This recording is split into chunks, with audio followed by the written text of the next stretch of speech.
right, welcome to What Does It Even Mean? Podcast attempt number 2. You probably will never hear podcast attempt number 1. Hopefully not. Hopefully not. I hope I do. I haven't heard it. Well, Matt. Okay, so maybe everyone in our group should listen to it first before we make that judgment. I feel like we should protect Matt's young ears from the atrocity that is. Fuck both of you. No, that's stupid. All right, so I said this. I'm going to start with a rule. The rule is conversations tend to be between 2 people. Mm-hmm. We have 3 people. So the rule is if there's a conversation happening, you die in your desire to enter it and you become the moderator of that discussion. If there's your job is to if you notice a difficulty between communication, it's a lot easier to see that 2 people are miscommunicating from a third perspective. Can I add an addendum? Yeah, but let me finish the rule. So if you 2 are talking and I want to talk about it, I have to die in that. Like maybe I can bring it up later if it makes sense or if I really feel the need to. But while that conversation is going, I can't talk about it. But I can listen to you and be like, hey, guys, I'm noticing.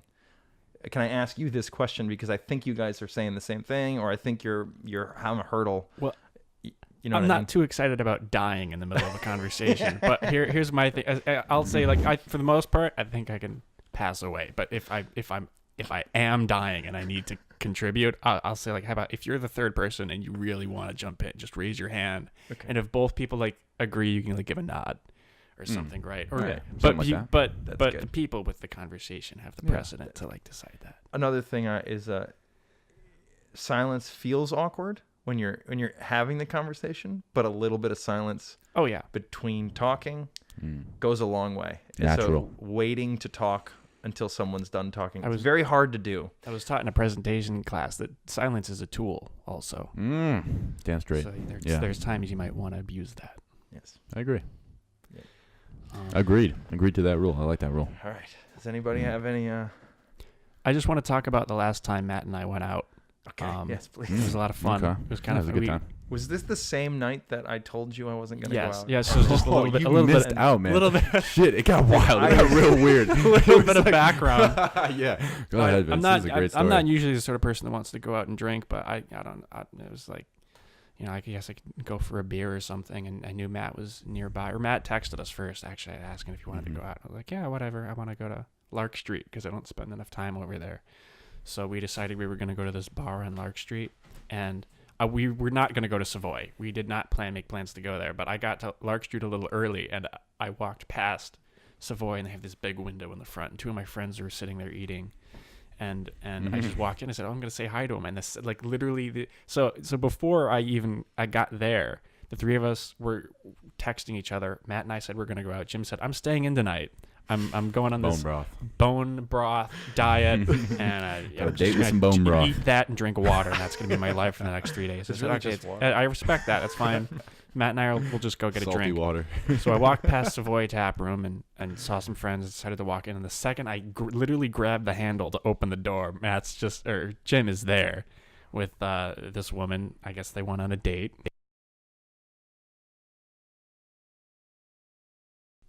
Okay. We're back. My brother's shitty MacBook shit out on us, and we're back. So you said I was on a date. I'm just gonna say right now, while I got the mic, I was not on a date. Okay. Split No judgment. There's really nothing more to the story Just other 2 than it was just people. one of those awkward moments where you don't think you're going to see someone and then you see them out in public, and it was kind of weird. But it was fine. I mean, I'm sure he had a great time, and it was nice to run into him. I was literally hobbling too, Right. in pain, Right. and I hadn't eaten in 24 hours. So. Yeah. I was planning on not picking on you for that, but I figured we were going to talk about it anyway too because it was funny. Yeah. But so then I I think said, there was more to that story. I think Jimmy should have come out. There was some serendipity to that as well, because you said you weren't going to go out, and then Vince was like, I just saw Jimmy, and I was a little hurt. I was like, all right, fuck you, Jimmy. I told Matt can though, hang I was out. like, don't immediately text him ratted about me it. out. Don't even bring it it's up. like, word, all right. It's just Jimmy's a just a coincidence. liar. It's fine. We've all done this. No, but then, all right, so what did we do after that, Vince? So we talked. So we went to very lovely this bar bartender. on Lark Street called Pint Size. Yes. And I don't know anything about the capital region or what bars are good, but Pint Size was the first bar I walked into when I went to Albany, so that was just my default. It was kind of cool. Lots of craft beer. There was this bartender there. It was kind of cute. Yeah. And we started talking to her, and she's like, we're going dancing at this gay bar later, Waterworks, right? Waterworks. Yeah. Okay. So we decided the best course of action was to go to Waterworks. This was that night. Yeah, Yep. same night. Yeah, I thought I was gonna sit down, have one beer, just blow off some steam, and talk for a minute, and then we ended up staying out till around like 2:30 ish. Yeah. or later than that. So we go to Waterworks, and there are large women, men who are dressed as women and look like Ursula. Like drag queen. Yeah, exactly. Yep.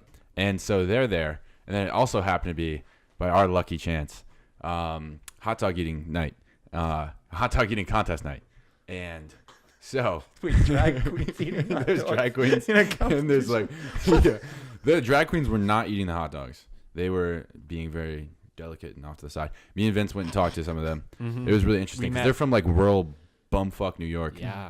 It was And so I kinda was crazy. like, that's pretty fascinating to like be. That could be a podcast in and of itself. But so there was like 3 people in the contest, right? And then so they have this like first round of the contest, and Well, they started out with 4 or 5, and people Yeah. kept dropping off. yeah, a couple of people dropped off, Yeah. and then so they eat You got about. to sneak one hot dog in. Yeah, there. I was drunk at that point, so they had like this just fucking tin of hot dogs, and so I went up there, just snuck my way up, grabbed one, and walked away. The DJ was like, "Hey," and I'm like, Yeah, the DJ was great. He was like this very flamboyant man who was narrating Yeah. the whole thing. He was doing Yeah. a great job. A good was DJ awesome. Kept people can interested. make a night like Oh, that. yeah. It sounds like you Absolutely. guys stumbled into a Stephen Lynch movie. I mean, it was pretty odd. All right, but so just like with the David fucking hot dog Lynch. contest, so they have this first round, and then after that, they had like a playoff where this random drunk ass woman, she was probably like 30 something. She looked a Older, little rough yeah. around the edges. She Yeah. looked like she's seen some shit. She steps into the contest, and because they already had the first round, so the guy already had like 7 hot dogs before that. Yeah. The DJ was like, "You got to catch up to this lady." So this woman, No, the lady had to catch up to the guy that had 7 Yes. hot dogs. Yes, exactly. And so this woman just starts throwing down hot dogs, and everyone is just like, kind of like horrified, but kind of like, is she really gonna do it? Like, there's just this, and so there's this crowd of like 35 people, just drunk people, watching this woman just like, just give it all to these hot dogs. Scarfing down dogs. And she is just pounding them down and just ferociously. And she gets to the point where she's just choking these down, like no water. What time of the night is this? This is probably 1:32, 1:30, I Yeah. would say. That's a yeah. good time. Yeah. I could see myself getting into a hot dog eating contest. Yeah, exactly. It's that time of the hour where there's nothing better to do. I'm not than- actually hungry, but I'm fucking starving. Yeah. Yes, exactly. And so this woman starts eating all these fucking hot dogs, and she's doing it in way less crunch of a time too, or way less time. And naturally, we're like, okay, we know she's gonna throw up eventually. We're just waiting for a win. And so, how long did it take her? She got like 14 hot dogs down they were they in like 10 minutes. the barrier between the two was getting closer and closer each Yeah, time. It she was caught like, up. but it was hard to tell because she would just like chomp on 3 at a time. She would it was combine is she 3 at at a 10? time. Is she at 13? We don't know. Yeah, no one would know. Wait, Yeah, the DJ We're like, keeping count? Like, no, the DJ was like, "What is she at? 7 or 11? Who knows?" And then But we the were other like, the other "Well, guy she's who like the other guy 11." who got a head start, he had a head start of like 7 hot dogs, and he was just slowly. And he was like big enough he could have fit more hot dogs in him, but he only just made it just barely 14, I think, 13. Yeah. But there was And some the woman, still consciousness. I think the woman won. She got like inside of 14 or 13. she and had a like half. 14, yeah. And then she gets to the point where it's And then going the opposite way, and she just starts fucking. She just starts yuking on the floor, in front of this bar, and it was really gross. And that was how our evening ended. And shortly thereafter, me and Vince called it a needed night. to We were like, call it a night at That's that enough point. debauchery. And so that opens the podcast with that's many amazing. topics. So you guys Yeah. were out till like 2 in the morning, Yep. watching people eat hot dogs and Yeah. throw them up. Yeah. That's, you know. I do wish I went, but Yeah, it would've been fun, I though. also am glad I didn't because Yeah. I feel like I couldn't have gotten into feel more the, glad than what's disappointed. the word I'm looking for? The ceremony of what was going on. The I was, debauchery. I was hobbling. I would have not been dancing. That's for sure. Yeah, no That's one's really dancing. crazy. So you started at. I've never been to the bar you mentioned. Pint sized. Waterworks. Well, we Oh, went to you- Pint where you Size and started? Waterworks. Where's pint sized? Right on Lake Lodge. Street. Um, Just right there. Where? it's a small little hipster bar. place It's in like the corner. to the left of what is the taco place or the burrito place? It's Br- past Bombers? Bombers. Yeah. Past Bomber. Yeah, it's like a block down. Huh, I wonder what it It's used a to little be. bit newer. A little bit newer. Yeah. It's nice. Craft. Hipster. I mean, I moved into. I basically only went out in Troy starting like 2012 until recently, and then I've been going out Mhm. basically just to Savoy. Wow. I love Savoy. I really like that bar. I guess I haven't been there enough times to have an opinion, but like, You yeah, should, it's you cool. gotta go when there's music. It's not Well, like I did once, but I just saw like the worst punk rock bands in my life. I was like, I've done enough of this as a teenager. I can't, it's weird because it's this really classy bar, and they just have like the most scum music play sometimes. I'm sure they have like nice recital type It's very stuff too, harsh. but like, I gotta share. So me and Matt went out one night. mhm. You remember Terry? Yeah, Terry's Yeah, the Terry. I hung wish out with I'd- him. I wish I had I was gone with out him this till like night. 5 in Terry's the cool. morning. That that night. night. No, Oh. last night. Sorry, Okay. last night I was at his place. Nice. Terry's a good time. He is I want to plug his Instagram because I think it's the coolest name. Yeah, what is it? It's Lord of 787. Yeah, Because yeah. his house Oh, the is highway. literally at the end of 787. So now I've doxed him, but I feel like he kind of doxed himself with that username. But Yeah. anyway, so I was hanging out with Terry, and Terry said that those girls went to his show Oh, nice. the next week, That's and they good. were like a blast. They were cool people. Yeah, That girl blocked me for no reason. she has a boyfriend. Oh, I knew it. All right, well that makes That'll do it. I knew it. That had to be it. All right, cool. Because she had plenty of. That's funny too, because we made out. I know. Oh man, that was great. Okay, cool. Makes a ton of sense. Because definitely there were many pictures of her with a guy. Boyfriend. heavy toys and throwing them on the floor. Yeah, Just Scott's never getting have a little rambunctious. dog in Scott here, so wants hear to- dog noises. Yeah, She wants does to get this in when she on wants this. attention. Oh, she yeah. only plays with the big, heavy, hard toys to throw them around on Heavy the and hard. floor when she's not getting attention. You're an attention whore. Damn, dude. You're anthropomorphizing your dog very much. She's just a fucking puppy, man. She just wants your love. No, look at her. She's like, give me She's attention. adorable. She really does. Give me She wants attention. She's just like perking up her little ears, tails wagging, Okay. swishing to and fro. So I think that going to like a gay bar is a lot of fun. Awesome. I have a great Awesome. time because Awesome. it's Yeah. like the pressure's off in a weird way. Mhm, mhm, It's definitely. like and there are girls there, but Yeah. it's like you kind of know they're there To, because they like, don't just- really want to be hit on. Yeah, You know? yeah. So you can just interact with women in a way that is like no one's really concerned Yeah. that the other one is being predatory. Yeah. Exactly. There's not And- that testosterone that like I gotta fucking take home a girl and Yeah. there's like 10,000 other dudes here who want the same thing. It's like But there is a little bit in the gay. Oh, area. yeah, Like, and the that's gay kind of flattering people too. Are like 'cause totally they're- being predated. Oh, yeah. Not only like there's a lot of Yeah. it's mostly wonderful, same as any other bar for straight people. Yeah. But like that's where you see the people who are there to hit on other people. the gays. Yeah, the gays. It's just interesting. It feels like it is reversed in a way. It must be Yeah. like that's what it's like for gay Girl. people to go out to a Oh. quote That too. unquote regular bar, Yeah, for yeah. lack of a better term. And for us straight men being hit on, because that we're then Yeah. kind of in the feminine position of like where the masculine has to make the first moves and things That's like true. I get Um, hit on. I used to get hit on a lot by gay guys. It kind of flatters me, you know. It's, Me it's too. very It's like, flattering. yeah. It's like, oh, cool. I must Yeah. be doing something okay. that. Yeah, and they're cool too because they're like they're like nonchalant about it. They it's not. Yeah, it's there's like no it's shame. like I will suck your dick in the bathroom. But no pressure. They're like it's up to you. And I'm like, wow, that's very nice. I'll pass, but it's very kind.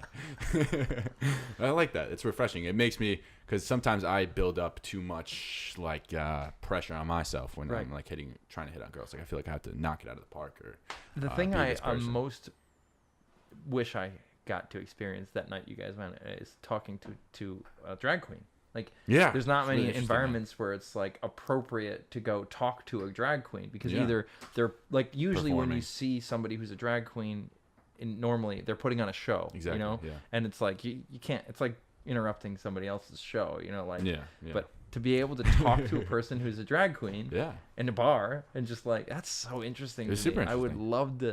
love to have talked to Yeah. them. Well, That they're there, would be man. We great. can go. We should do that. Honestly, we should go ask them questions. We could research some questions and ask them. I think it's really fascinating that like some person would want to just fucking chuck off all those social mores and be like, no, I'm gonna dress like a woman and I'm get like.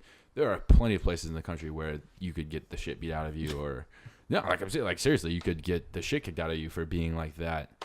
I think it's very brave in a way. I think it's cool. I don't want to use the word brave. I get what you mean by the word brave.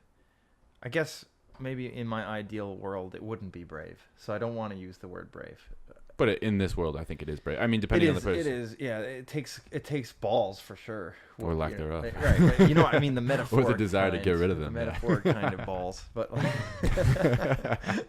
yeah, sure. It takes courage. It takes courage, It's the same bravery, as an sure. actor going on stage, or Yeah. like, you know, you're putting yourself out there in a way Definitely, that man. like begs for ridicule. Yeah, Yeah, you're that's opening a good yourself up point. to Yeah. a lot of criticism, Yes. for sure. I guess I never thought of it that way because when I spent time at Syracuse University, it's like there's 90% of the school, which is the frat scene, and then Yeah. the rest of the school that wants to have fun and socialize is so obnoxiously anti everything to the point where it's like people would start noise bands and cross dress, and it was just like, to me, that was like, it was like hanging out with art students. It's like, oh yeah, we're cross dressing today. What's up? You know? They're deliberately Why? contrary. Oh, it's just what you do in art school. I don't know. Yeah, there's you a know? difference between people who is like, I love doing this, Right. and people who are like, I love pissing people off. Yeah. Well, yeah, you're right. Like And there's I- a huge difference there, and I feel like the people you guys talk to would if they, I don't want to be a mind reader, but I feel like if they could be honest, they'd be annoyed with the people who are just doing it to piss people off and Well, to get I- attention. Wait, what do you mean the people Bringing who- all that the we wrong talk to? attention to something they just want to Yeah. do. There's What do you people mean? there's people who do it just to instigate. Like Yeah, no, yeah. you're right. and I feel Well- like for what I would consider to be real drag queens or real trans people, which they're not the same thing either. Drag queens are more like minstrels. You know, they're like the modern Yeah, yeah. modern day Oh, dude. squad of actors like like doing theater in real life. And There's it's a name for them. yeah. I forget. There's like an old Italian name. That was in the Casanova book. Closer. It was in the Casanova. They would like castrate the men at like 14. Well, they'd be boys. Oh yeah, that stuff's scary. Yeah, but then their whole life would be opera, and they would sing the Right. high alto. Alto is like the higher one. Yeah. That was their job. Like they would, and that was in Royal Chinese courts back in the day. They would castrate the guys, and then they were like eunuchs, and then Right. same in Uh-huh. yeah. So that's always been around, and that's really interesting too, because like people in like America, they're like, I don't even know where this comes from. Where the fuck? I've never seen a man who wants to dress like a woman, but like that's always been there throughout history, and like. So I just think that's interesting. I feel like if the way someone chooses to dress and behave Mm.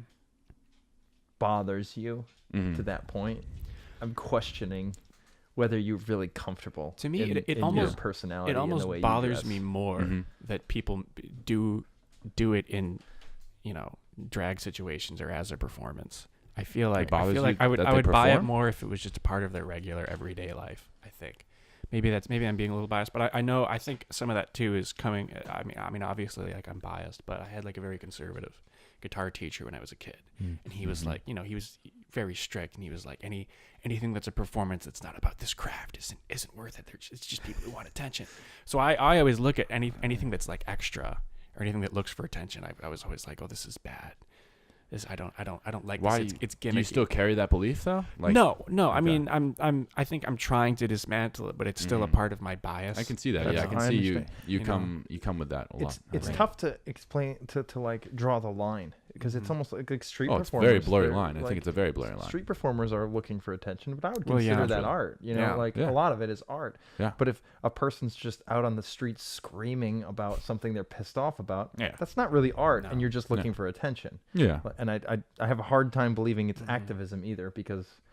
Like, what do you hope to accomplish? Yeah, Except exactly. Yeah, piss it's like if you everybody thought off. for 5 Yeah. minutes about what the fuck you're doing. Yeah, Right. all you're Yeah. doing is activating the worst ideas. Like you like if I constantly walk to work and every day I'm screamed at for being I don't know a cis white man, and Yeah. Heteronormative. and it's like I'm Gross. fine. Like I just get annoyed with it. But even even I sometimes get irritated. You know, like I get that sort of like, well, fuck everybody then. If I'm gonna be boxed into this and I'm gonna be seen as bad for this, then I'm gonna box you right back. You know, I try I try to resist that urge, but like I'm like, and now I'm Right. boxing the idea that anybody has an issue with something Yeah. is bad because all you do is scream at me. Yeah. You know, and I don't want to do that. I would rather be open to the people who have something to say in that arena. But when my only interaction is with people screaming at me, Yeah. it's very hard not to.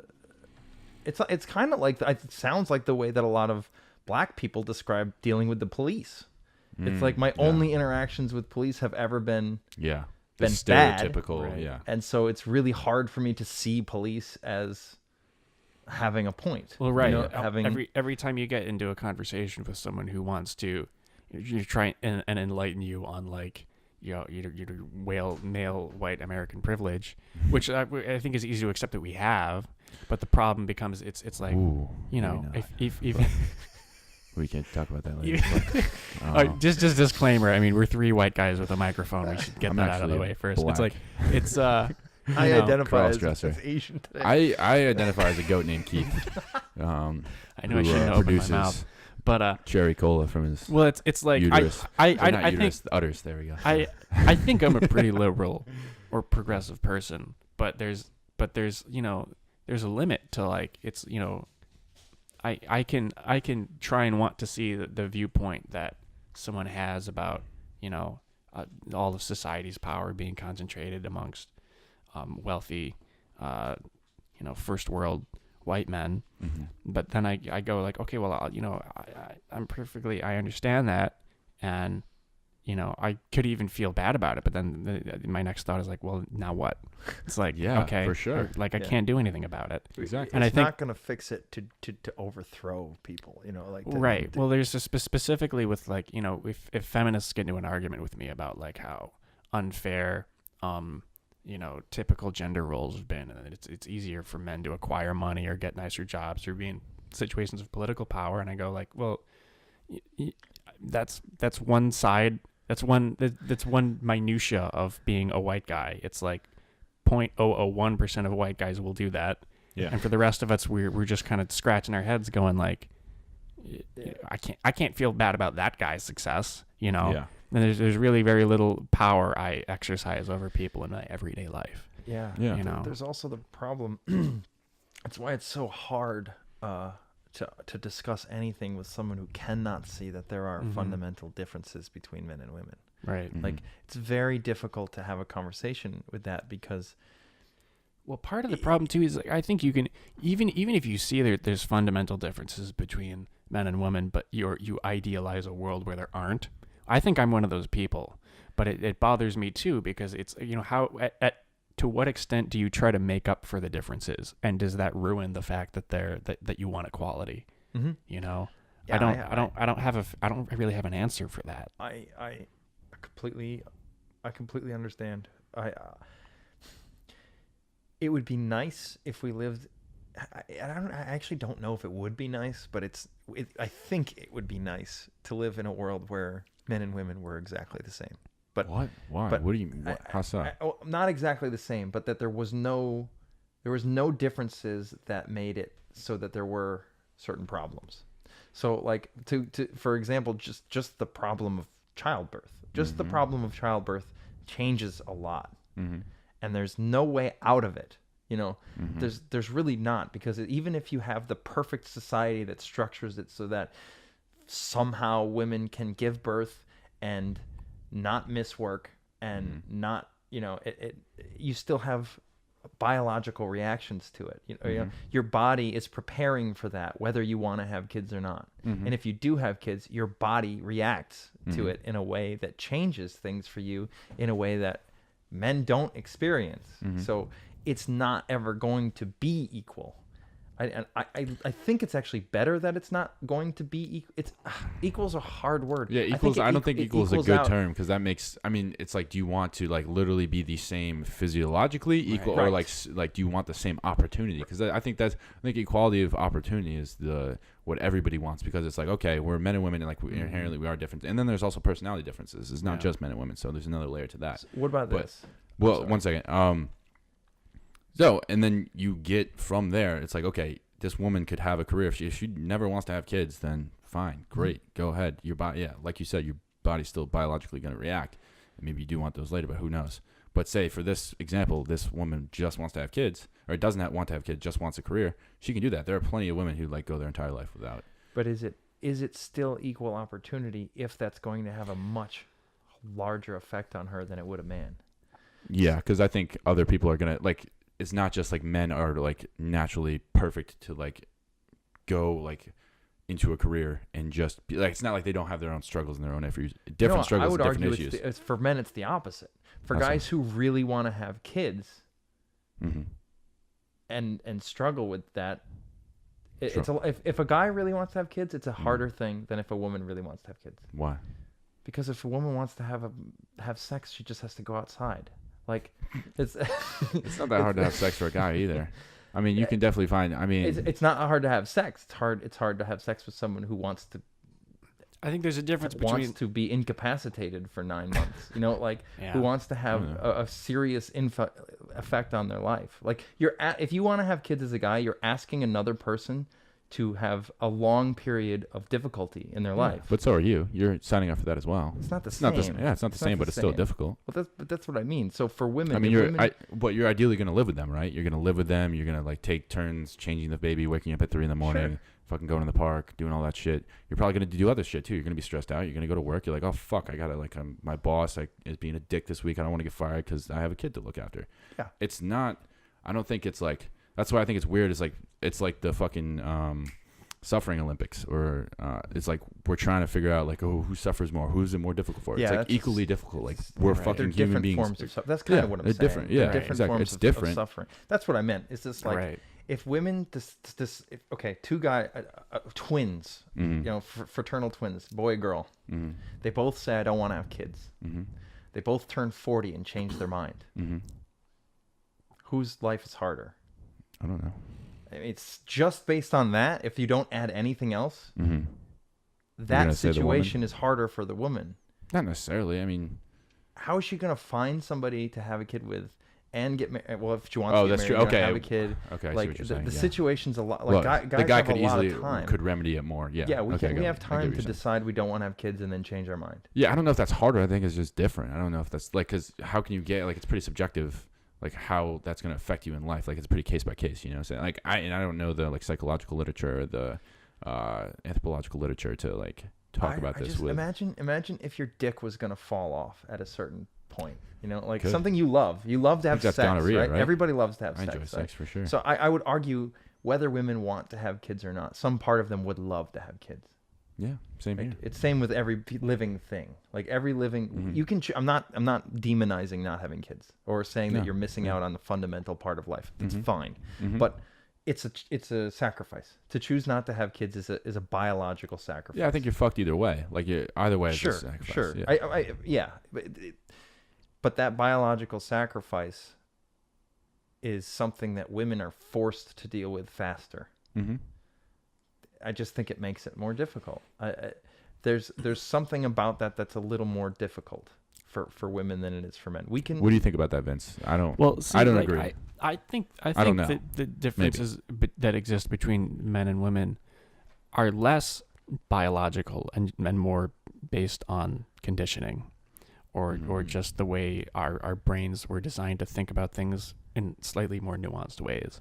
You know, the jobs that we've given ourselves over the past, X 100,000 years or however, probably has an impact on the way that we think about really complex problems. Definitely, yeah. And I think I just assumed that's where most of the differences come in. But again, I think the thing I would agree with you. The common ground I hear is that, like, there might be differences between the sexes, but trying to quantify those differences into ways that we need to change. We need to regulate society to isolate and remove those differences, I think is a little bit dangerous. Yeah. You can. I want to ahead. respond to. I do agree that culture is, because you're saying culture is the biggest difference between, like, cultural norms, let's say, are what makes men and women very different. I Is that what agree you're saying? and disagree. You agree Well, more. here's the. It's almost like, I mean, to use like a very like liberal metaphor here. I really think it's like a dimmer switch. I mean, it's like if your culture is ingrained into you since you were an infant, it's almost biological.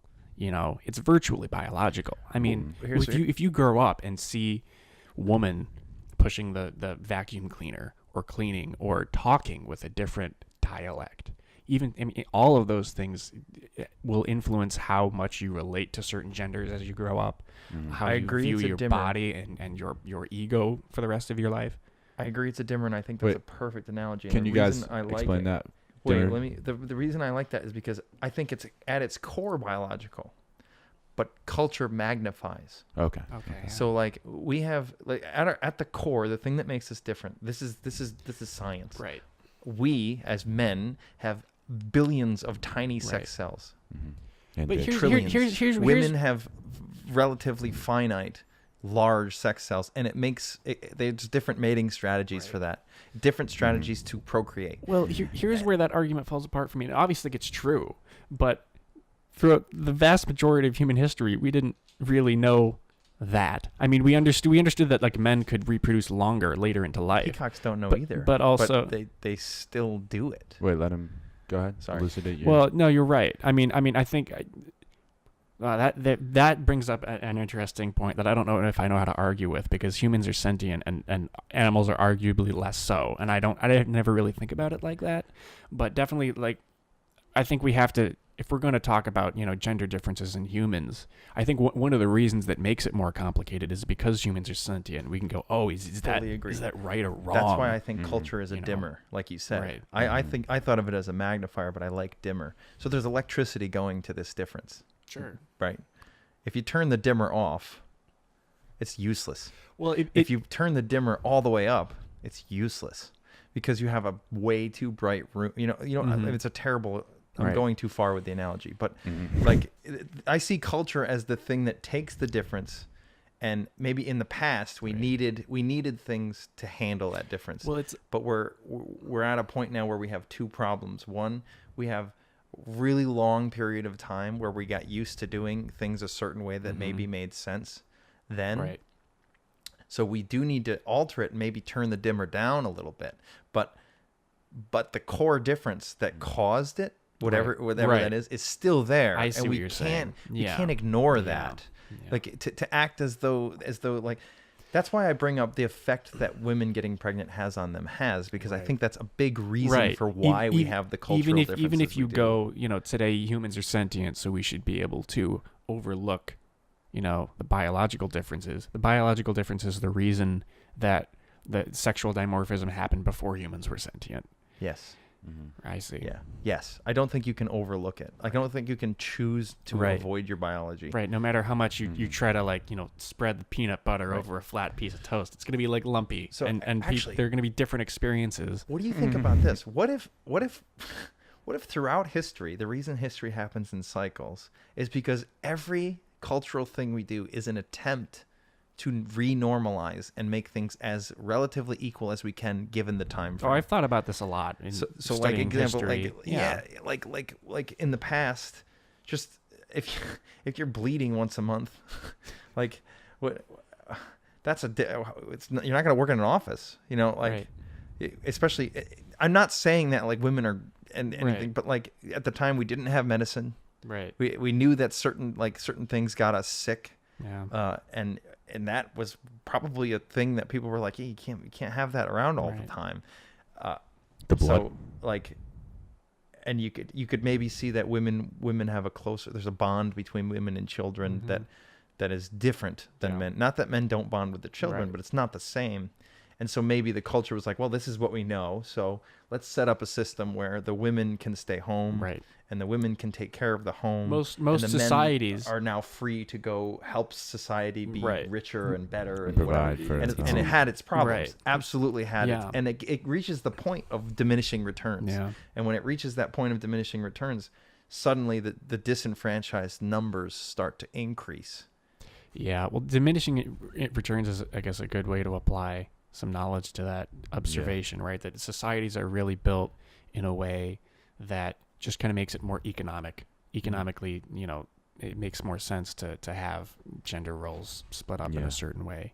Right. Yeah. We need freer gender roles, but the Right. idea that it's going to be this open thing where like everybody's anything and there Mhm. aren't a lot of women who go one way and a lot of men who go a Right. completely different way. Like I just don't see that as a reality. I'm not saying Well, it's weird. there's anything that women can't do, but I Right. think there's a lot of things that you'll see less women Well, doing and a lot of things you'll see a lot It's less weird men when doing. you brought up, that we should have freer gender roles, right? And people should have more flexibility in how they want to by what philosophy they're going to live their lives. Whether that means having kids or dressing a certain way on the street or deciding if you're going to be monogamous or promiscuous.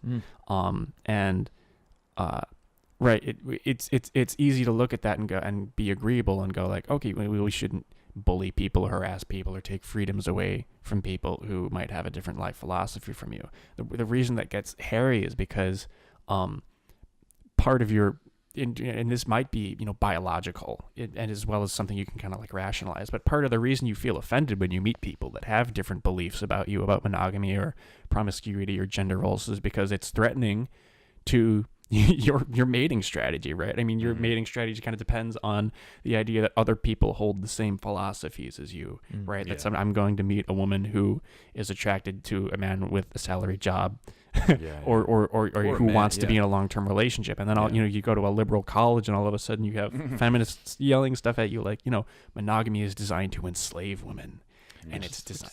Can I try to sum this up? Yeah, I actually want to share a story too, but Sure. Well, it's in line with this. So you don't want to wait. Go ahead. Yeah, you yeah, actually wait. probably are the Go for it. closest to this issue out of the three of us, because you're younger and you're in school. College, man. Yeah. Well, Go ahead. Yeah, tell your story. I'll try. So I had a date earlier this week. Nice.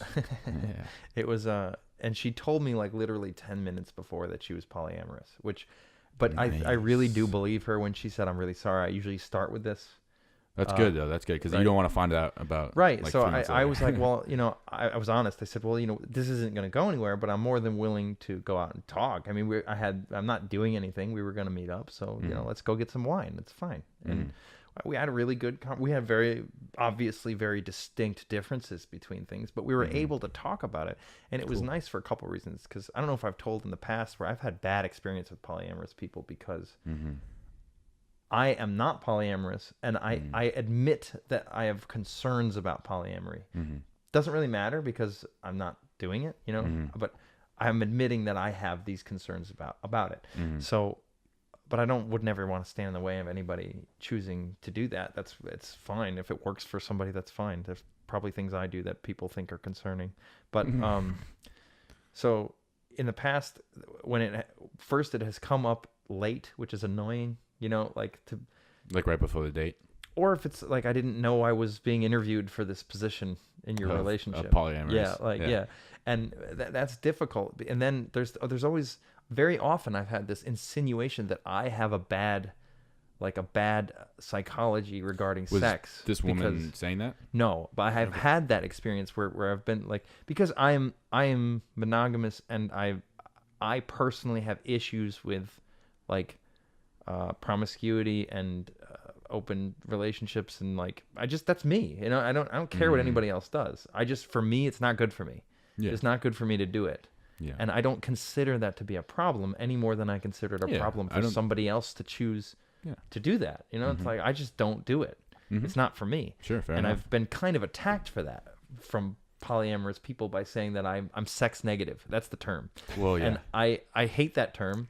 Because it's like, no, I'm sex positive in a very specific way. Yeah, yeah. Right? I don't want sex the way you do. Yeah. So, but it was nice to go on this date, and I talked to her, and we talked about a lot of things, and then we started talking about that, and I was like, I can explain to you why I'm monogamous. Like, it's not that I haven't thought about this, and I explained it, and I like that she appreciated that. Like, I knew, I wasn't saying I'm not that because I don't know what it is and it sounds bad. It's like, no, I've really thought about it, like it's something I've really considered and it's just not what I want. What I want is a very specific thing. Yeah.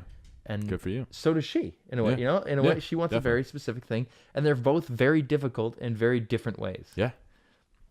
So that was a really nice experience, even though the date it wasn't gonna go anywhere. It wasn't going to go anywhere. Yeah. And I actually felt a little nervous for her because I felt like I could just see how in the past, if she had said this really late, the responses she would have got. Yeah, that's what I was just going to say is like the people who are calling you sex negative, it's probably just an echo of like their fucking parents who were like, you should be in a monogamous relationship, who had that reaction of what you said and was like, oh, this is strange, new, and it sounds bad. Well, see, this is why I think that a lot of our like gender knowledge comes at least in large part from conditioning, because you brought up the way your parents' relationship is, and or what your parents teach you, and what that had, how much of an impact that has on the way you view relationships, probably as an adolescent and as an adult. I mean, obviously, right now it's easy at this point in history to look at the knowledge we've acquired and go like, oh, we know it's a fact that the way your parents treat you has a lot to do with the way you develop relationships for the rest of your life. Yeah. Right now, it's like very obvious. It's something we can reflect on easily. But I mean, it kind of makes you wonder if one of the reasons we're having like this gender identity crisis in America, and one of the reasons we're having issues with long-term relationships, we don't see people as excited about marriage anymore. It's because a lot of marriages failed in the last generation. It's like 50%, right? Yeah, somewhere around there. I mean, it's really not a surprise when you think of it that way, that there is a lot more people willing to experiment with polyamorous relationships, or non-monogamous lifestyles as a whole. It kind of makes perfect sense. Yeah, and to add to that, like, we are not that far away from free love in the 60s and 70s. Well, right, that yeah. was like, that's historically and evolutionary in a blink of an eye. Like, that shit was just a few days ago in that long time span. Although, to be honest, I think most generations, I think that terminology, like free love, it kind of like it resonates with us because it's the most recent of those revolutions. But I feel like there have been similar periods of that throughout history. Sure, but also, I mean, I can't, you gotta add birth control when to that. Romans were having wine orgies, thousands of years ago. I mean, they probably didn't like label it free love, but that's only like I think, like, I'm kind of out of my expertise, but I think that was more like the moneyed class, like it was for religious purposes as well. It was tied up in their well, I mean, how much of hippiedom was spiritual? Huh?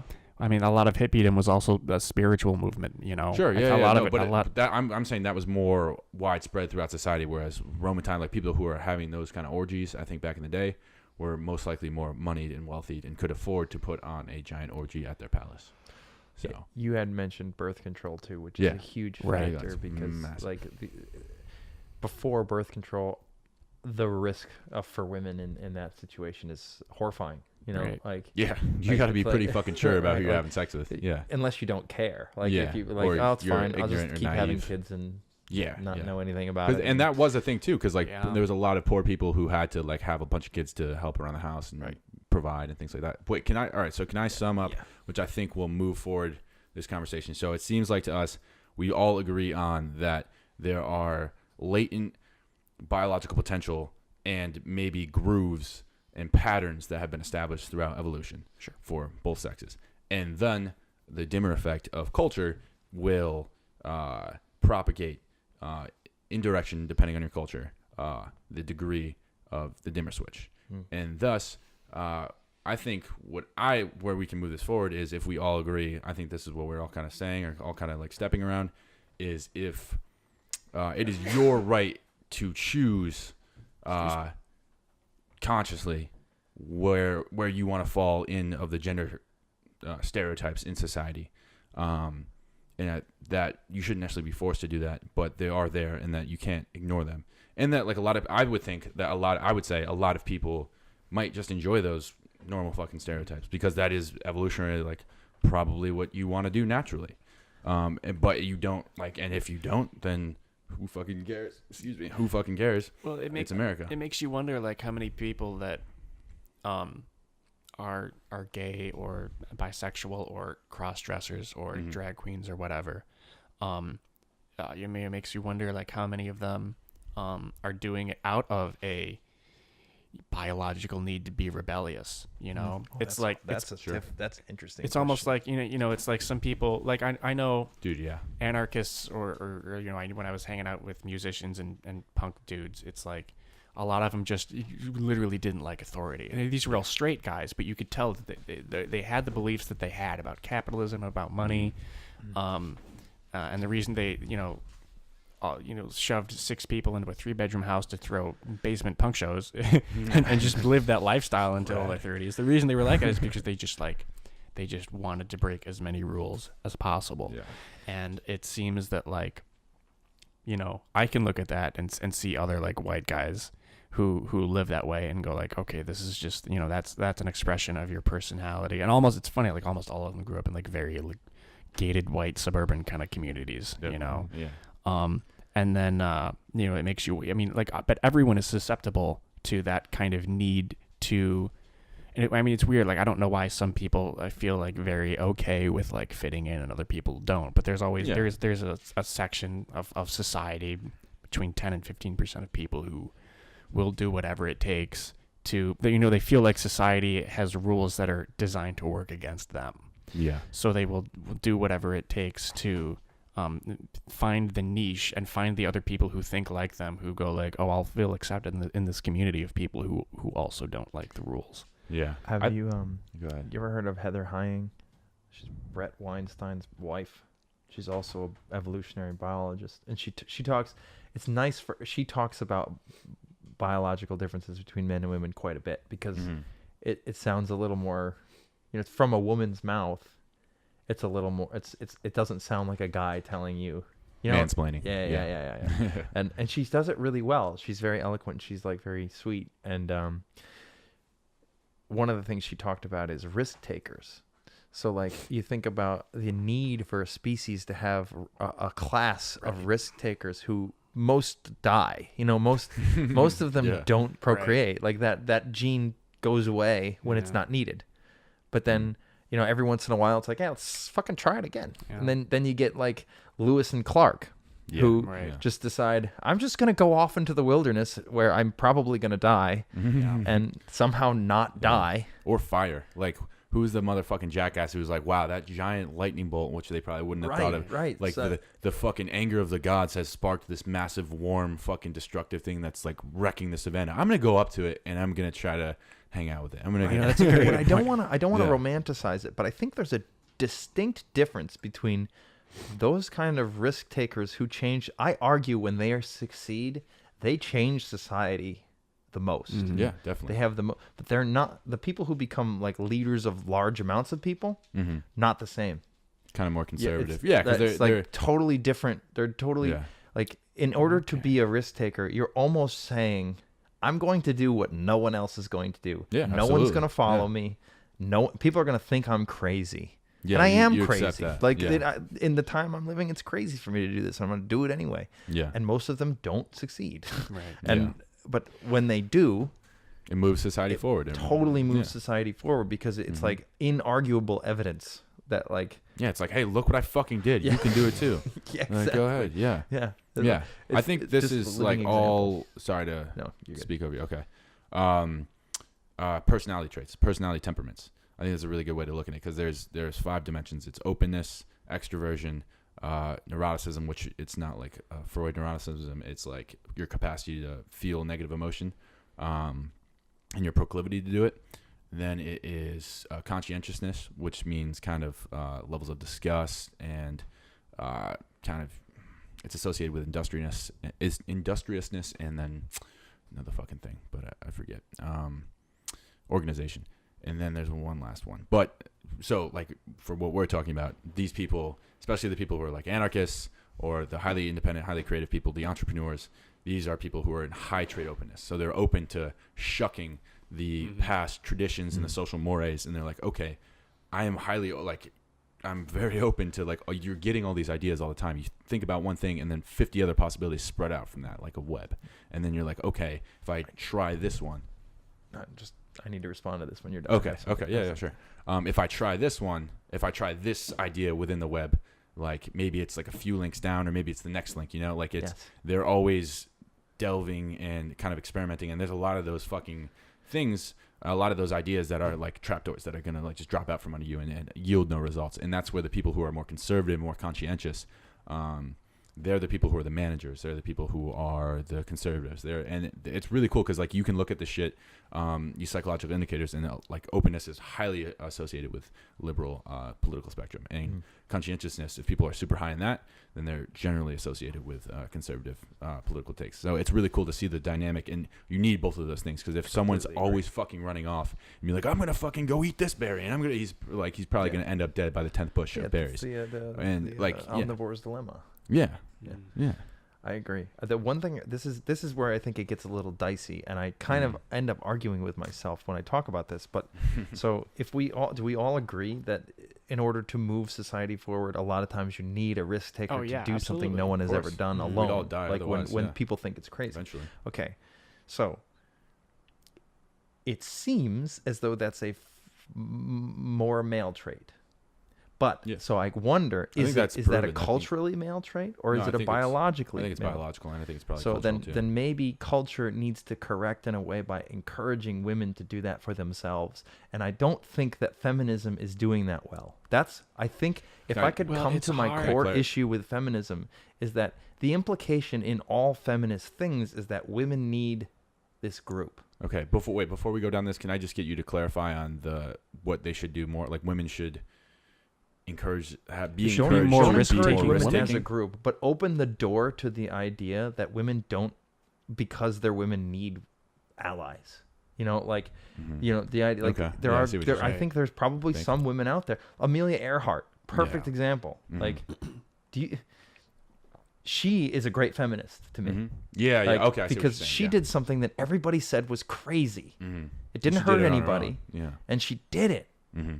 And it's not that it's bad that feminism has like a group and they're trying to structurally or like change things. That's fine. That's like the conservative aspect of feminism. But where's the liberal aspect of feminism? Yeah, The yeah, one yeah. saying, you want to do something absolutely nuts? Do it. You know, deal with the consequences. Yeah, you might exactly. die. Be prepared for it. You know, Yeah, and like- don't get pissed off Well, at the that's the fucking thing is, I think system men- because men- of it. yeah, Yeah, I know, like, it, no, might be worse than okay. death. You know, like Yeah. the consequence of what you choose to do might be worse than death. It might be a long life that sucks. Yeah. You know, and but I would love to see more women not encouraged as a group to do it, but the door encouraged for individuals who want to do that to do it. Yeah. Right. I think you made a good point that I think men are more prone to thinking about taking risks. You know, it's kind of like it's what's kind of sexy, right? And leadership. It's Very interesting though. sexy. I thought that you mentioned like leadership positions or people who are good at like, you know, public speaking or leading groups of people. That's a conservative trait. But doing something Well, not necessarily. so wild, doing Outside something that. so different and challenging, right? Or new, like liberalism. That is, or not liberal, but something progressive by definition that is new Yeah. and hasn't been done before. That is like very like risk taking behavior. Yeah. And that seems to be, and again, that might have been manifested in something biological about the way men can reproduce. That it means we have a bunch of nuts men out there doing crazy, you know, Steve-O type people. Well, dude, who fights wars? Who fucking Well, who's right, like, right, yeah, I want to right, stab right. somebody and they might fucking stab me too. Like, I'm Right. gonna go do that. Not women, generally I men. think when There's you, plenty of women who did that throughout history, Right. but That's an example of Yeah. a biological difference. Is Exactly. that like Yeah. we have to compete for eggs a lot more than you have to compete for sperm. well, it's weird. That's- yes, the 100%. the funny 100%. thing is too, it's like you can look at how that might have unraveled culturally too, right? Like the incentive for women to do that also isn't massively. there, because if women know that there is a class of men who are risk takers who reap the benefits of that risk taking and earn Exactly. themselves either income or a reputation or stability or big-ass whatever, mammoth, all of a yeah. sudden it's like, well, you know, if a woman wants to reproduce and have a family, she doesn't really need to be the risk taker. And it's you can just a second, but you know, it's like, but that's the bell curve for this risk taking works both ways, right? There are men who are taking more risks. There's also a lot more men in jail who end up fighting in wars. And there's a lot Suicide, more too. men in poverty who have mental health issues, this, that, and the other thing. So it's you know, whenever I hear a feminist argument that, you know, like men, you know, make more money, or you know, we see all these men in STEM fields and not as many women. It's like, well, there's a reverse side of that too. I don't think anyone who believes that, you know, because there are more men out there changing the world, that makes men better or inherently biologically more fit. I think it's just that, you know, the bell curve isn't shifted to the left or the right in any way. It's just wider for men and thinner for women. Exactly. There's more, you know, It's there's taller more for women. potential for failure and potential for success in the world for men, I think, because that's just how we were designed to Overall, approach is that the what you're world. saying? I Like think so. overall? Yeah. like, okay. Right. So, and if so I guess this is my progressive side saying that our job now is to readjust the culture in a way that we now know that. How do we readjust it in a way that helps even that out a little bit? Because Why do you need to even it out though? well, the reason I think we need to even it out is because I think there's something to, if there's lots of women who feel like the society isn't quite right for them. Mm-hmm.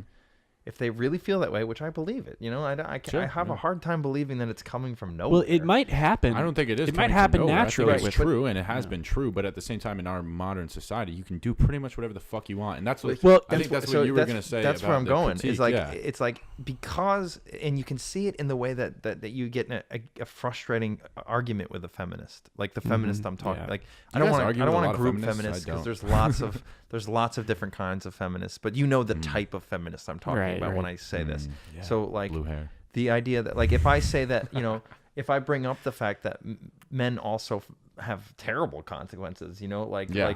like unattractive men have a really hard time Well, in this right, life, yeah, or dude. like Oh God, bro. Yeah. or like I if know a dude you're like just that. really suck, if you're just Well, really dude, not I know super a dude like skilled, that, and or if you he take sucks a crazy lot. risks that don't work out, like Right. Yeah. that's why the bell curve is flat for men. We have a few guys up at the top, a few guys at the bottom, where women have none at Right. either. The poorest people in the world are men. Right. Well, But the reason I want to bring that up is because it ties into what I'm saying about like, well, maybe if culture starts encouraging women to say, you can change the world, you can lead through example. If you really want to do Yeah. it, you can do it. But there's a cost to it. The cost is that it might not work out, and if it doesn't work out, it's really gonna suck. Yeah, it's like Right? that's what. It's really gonna suck, and there's nothing anybody can do about it, and that's the cost of progress. Right. And and I Exactly, would the love cost to of see progress, that maybe because I think the men's curve has sort of has moved towards the women's a little bit. a little bit, like especially in America, Yeah. of all places. It's maybe it's a little like that instead of like that, but like It People makes can't you see what wonder. you're doing. I mean, like we can make this argument. If I can give any credence to feminism right now, the way I'm thinking about things, it's that like maybe part of the reason men are more likely to go off and fight in a war is like if you're on the bottom half of that bell curve, you've taken enough risks and whatever, you're in your mid 20s or mid 30s, and you still don't really have much To show for claim yourself, for yeah. yourself, to show for yourself. It's like, of course you're going to be. I mean, I imagine like people in 1916 who were pissed off and were at each other's throats are really not that different from the fit of rage that like incels are in on the internet Yeah, right dude, now. yeah. you know? They're like, what can I do? And they're I'm just fucking people angry. on Yeah. the bottom rung of society who just keep repeating over and over, life is unfair. The economy isn't made for people like me. the thing People And don't the weird like thing is, me, yeah. historically, it is, because you can look at the most successful people and they're all doing this.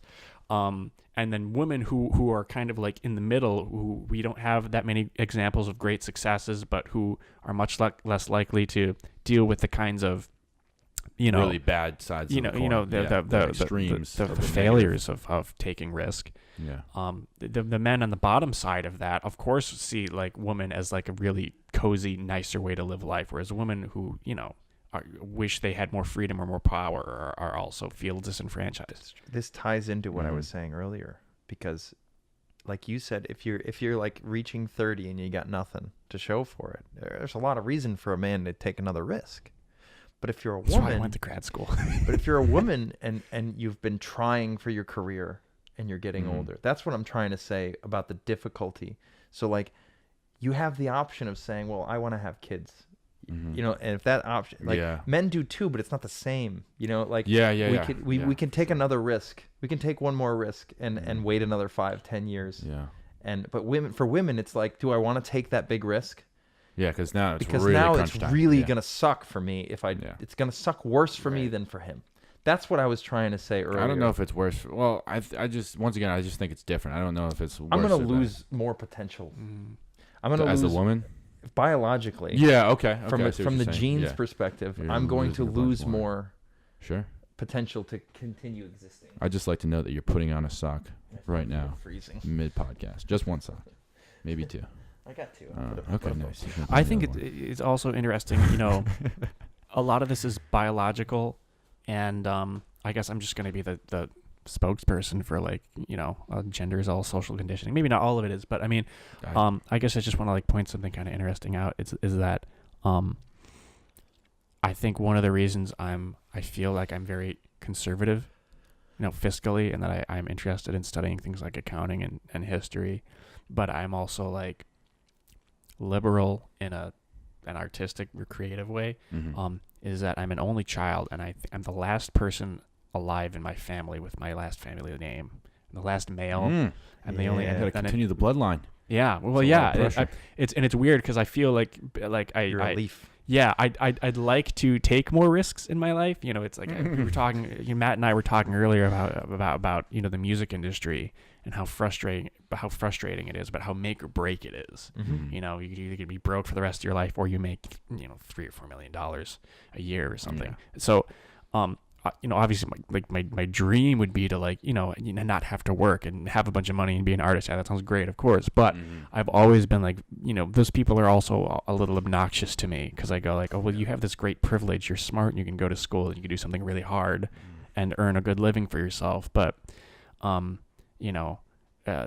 woman I was telling you about the last time I was here, Leah, she was like one of 7 kids, and I think that's why she felt pretty confident that she could just do whatever the hell she wanted. She's the youngest of 7 kids. I wonder how that has an impact on her psyche and her view of the world, and probably her view of her relationships. The other weird thing is, I remember the first time I dated a girl who was polyamorous or described herself as polyamorous. And we talked about our parents' relationship for a lot too. And I went like, well, my parents were married for 22 years and then split up. And this was like after a couple months after that. Or what was that? That was what she said, or No, that was my Okay. that was my parents' experience. Oh, I didn't So know I that. was very tuned to monogamy most of my life, expecting that that's how I was just going to live my life. But I felt that I had this weird sense that something was wrong too, because my parents clearly shouldn't have been together for a long period of that time. They should have divorced probably when I was 5 or 6. And she told me she was polyamorous, and she told me about her parents' relationship, and her mother married 4 times and had different kids each time. And all of a sudden it started sinking. I was like, oh, this is why you're this way. And it's like your mom has been dealing with men like that. Yeah. And now I see it as less of a good or bad thing. I used to feel really sorry for her. I was like, oh, I'm sorry. Like, women in your family aren't handling relationships well. And I feel like you might be concerned that you're going to live your life that way also. But now I just kind of look at it as like, well, so many people are open at least a little bit to polyamory these days, that maybe as long as she's philosophically comfortable with, like, I might have kids with 2 different men at some point in my life. If she goes into her adulthood expecting that, it might not really be a bad thing. And if she joins a cult, I mean, or you could do she that. accepts that. The high likelihood of that. That's rough. Cults are kind of cool, man. You don't know. I guess what I'm trying to say is, I think there's still a lot of evidence for, your environment also impacts to a very large degree how much of a risk taker you are, nurture. This is what you think of it monogamous has to be relationships. integral. Yeah. It has to be. Philosophical And it's question. funny because conservatives, as much as they behave as though they believe that things are normal, they're very protective of the things that keep it normal. Yeah. So, like, it's not that conservatives are against culture, like the idea that you're socialized. It's actually the opposite. They're very protective of this way of socializing because in their experience, a specific way of socializing. because I actually on that date with a polyamorous woman, I said something and she said it helped me understand her stepfather, who's very conservative. Because I played the line, and I'm more a centrist than anything, so I'm pretty good at understanding how both sides think, like what they actually feel and think about it. I'm going to tout myself for that. But what I said to her was like, you have to understand that it's not that conservatives for the most part are against change. It's that they're nervous about it. It's like they're the type of people who are like, I know this works. Well, it's like I know this has there's a level of like this has a history. This worked, and it's not that I'm against change. It's just I have a high burden of proof. I want you to do it for a while, and when I see that it works out, then whatever. And she was like, I don't know if I believe that. And I said, well, look at the way that gay people were. Like the 80s and 90s, even Hillary Clinton was like kind of anti-gay. Like everybody was. And then all it took was 10, 15, 20 years of just gay people being gay, Throwing like parades. openly and out and doing, like they were taking the risks. They were out Yeah. there living their life and being like, you know what, I'm not gonna pretend I'm not gay. I'm just Yeah. gonna live my life, and maybe society doesn't allow me to do the things I would love to do, but I'm gonna do what I can anyway. And all it took was 20 years, I let's think- say. well, I think and they were- then and they're even pretty now integrated. conservatives Yeah. have normal, like conservatives are They so don't talk about that shit anymore. They're they like, don't okay, care. yeah, They don't whatever, care. yeah, It's gay like, people, okay, yeah. it didn't break I everything. think Yeah. part Everything of, didn't fall apart, so this is fine. Yeah. I think what if part of what created that too was because the AIDS epidemic, or the AIDS was introduced to society around the time of the 80s, and what was the first case was like 80 or 81 or something like that, and it was considerably more prevalent throughout the homosexual community. Mm-hmm. And I think that's when we started to really, it was one thing to just like bully gay people, 100 years ago was very, very I used to common. love to All of a beat sudden when it people becomes, it's like, oh, up. you really can't joke about that Mm. because Yeah. there is a plague that is killing gay Yeah, people yeah. now. It's like if you're gay. And I think that's all of a Probably sudden die. when people started to really think about rights for gay people. I'm going to make another argument that, like, I think Will and Grace is going to historically be a huge deal. Like that TV show. I mean, I'm not for, like, I get irritated when movies like or TV shows are preachy. Like they say I have to be diverse, and then the whole show is about Right. the diversity, but I haven't learned anything. Yeah. I think that Propagandistic. shows like, actually, did you see the newest Spider-Man movie, the cartoon, No. Into the Spider-Verse? Mm. So there's a female Spider-Man in it. There Yeah. is a black Hispanic Spider-Man in it, and it doesn't matter. It's like, it's not about that. Maybe you Right. can get Yeah. you can get the perspective from those individual people based Yeah. on their lived experience, but it wasn't a movie about that. Yeah. So Will and Grace, I think, did that really well. It was a show about people in New York City where two friends happened to have one be gay. Yeah. Like, it wasn't about being gay. Yeah. It just was, it was about people living in New York City who happened to be gay. Yeah. And I think that's where we fail in, like, there's something to be saying that it'd be good for, like, there to be gay role models or female role models. Like, that's good. Yeah. But when you make a feminist movie Yeah. and it's just preaching about, like, how women are amazing, It's I so just think stupid. that's not doing anything. It's shallow. It's very shallow. It doesn't do the other side of the coin. It doesn't. Right. But if do you it have from the more depth. real, full, honest female characters in leading roles and non-leading roles Mm-hmm. who are wonderful and horrible like human beings are, Exactly. then you're gonna people will learn to think about things and the difficult. Empathizing with a villain is one of the greatest things to do. Yeah. Like, if you can have a female villain who you empathize with, that's good. Yeah, Black Yeah. Panther did that really well. They Yeah. had a black villain Yeah. who you empathized with. Yeah. You like think about, oh, that's true. That experience might have fucked me up too. And that's a lot more useful than like, I'm worried about Captain Marvel. I'm Yeah, worried dude, that's about what- yeah. worried about a lot of looks movies. shitty Like, it's to me. like, I don't know, this it could be movie's gonna great. preach to me. I felt that way about The Last Jedi. I have a lot of friends Yeah. who really loved that movie, and that's great. I felt sick. Like, I felt sick to my stomach watching Dude, that movie. I know what you mean. But so what you were saying was really important. I think because what you're hitting on, and I mean, you basically said it. Starting from the humanity, starting from the deepest level and the richest level of humanity, the truest level of everybody's a fucking person, and then from there, we go through the culture, our sexuality, our gender, and all that shit. That's when you get truly great work of art, entertainment, literature, whatever.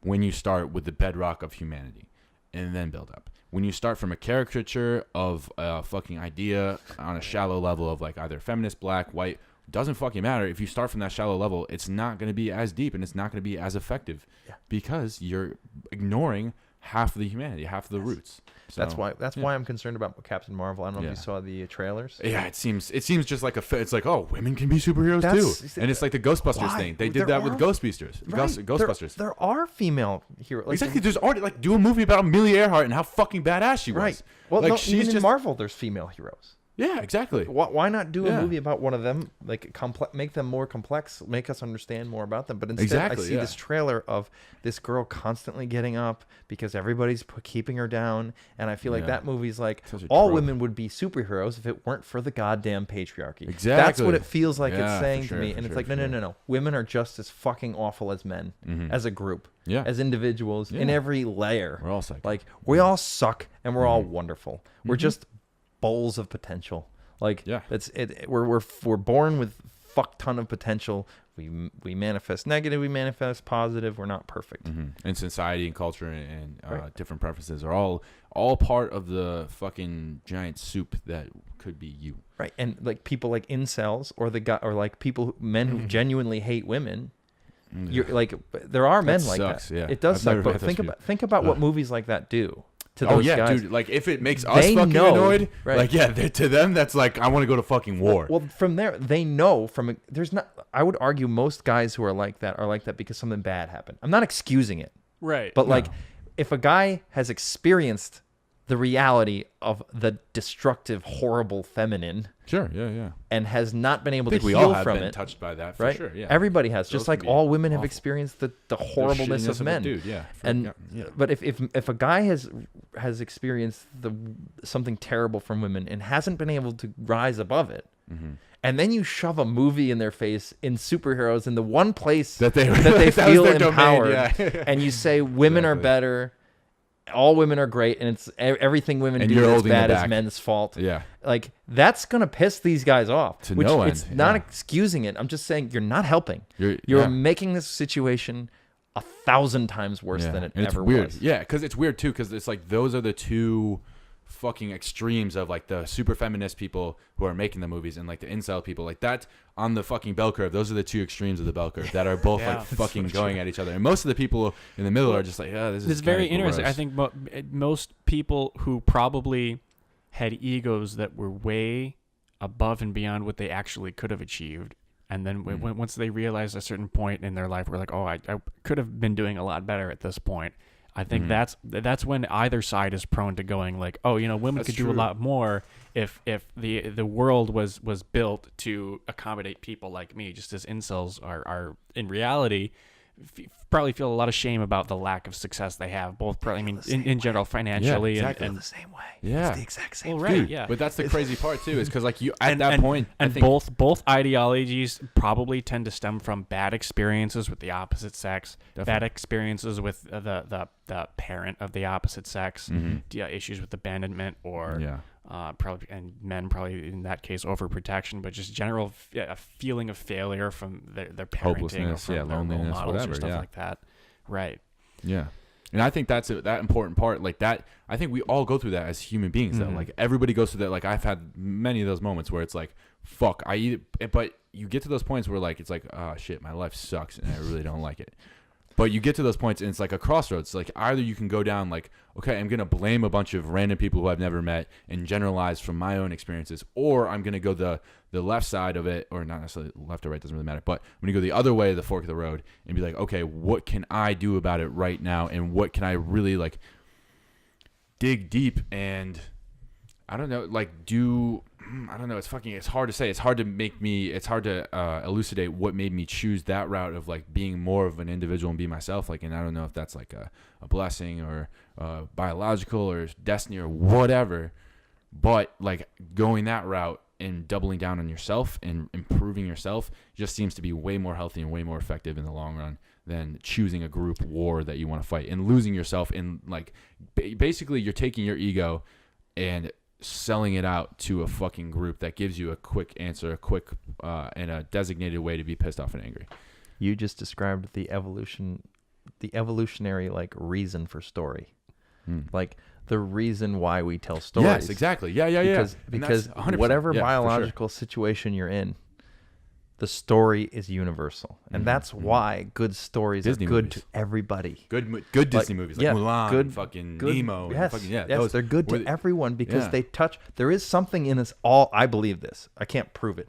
I believe there is something in us biologically that wants to be told that, or like that latches on to that 100%. feeling that like I can overcome this. Yeah. That's evolution in hero's a way. journey, Like for that's sure. like Yeah, the the hero's any journey. species that survives has that in some way. We have it in a very psychological brain way, and like when we tell stories because the people figured out, holy shit, life fucking sucks. Like everything Yeah, it's sucks. hard. Yeah. It's hard. Like you get sick Hey, and you you lie. die, Yeah. and everybody you love dies, and nobody remembers anybody who's dead from like 10 years ago. People, I'm and getting like made fun of. like that's My what you're dick is living with. small. And somebody said, but guess what? When I tell a story about how good people can be, And triumphed over evil. Or, everybody Yeah. for a little bit accepts the reality of the shittiness of the thing they're born into, And they can deal with it. and is able to deal with it. They're able to be like, all right, you know what? I was dealt a shitty hand, because everyone is, Yeah. At some point. Yeah. and I'm gonna be better than it. I'm gonna make my kids or those people's kids situation a little bit better. You know, you And then you hit the point where you get mad at the kids because they resentful for what you worked for. Like, it's not good enough. Yeah. Yeah. And then you accept that, and then they get mad at you for not setting up a perfect world. It's like a fucking cycle over and over again, sure. and Yeah, everybody yeah. has to get.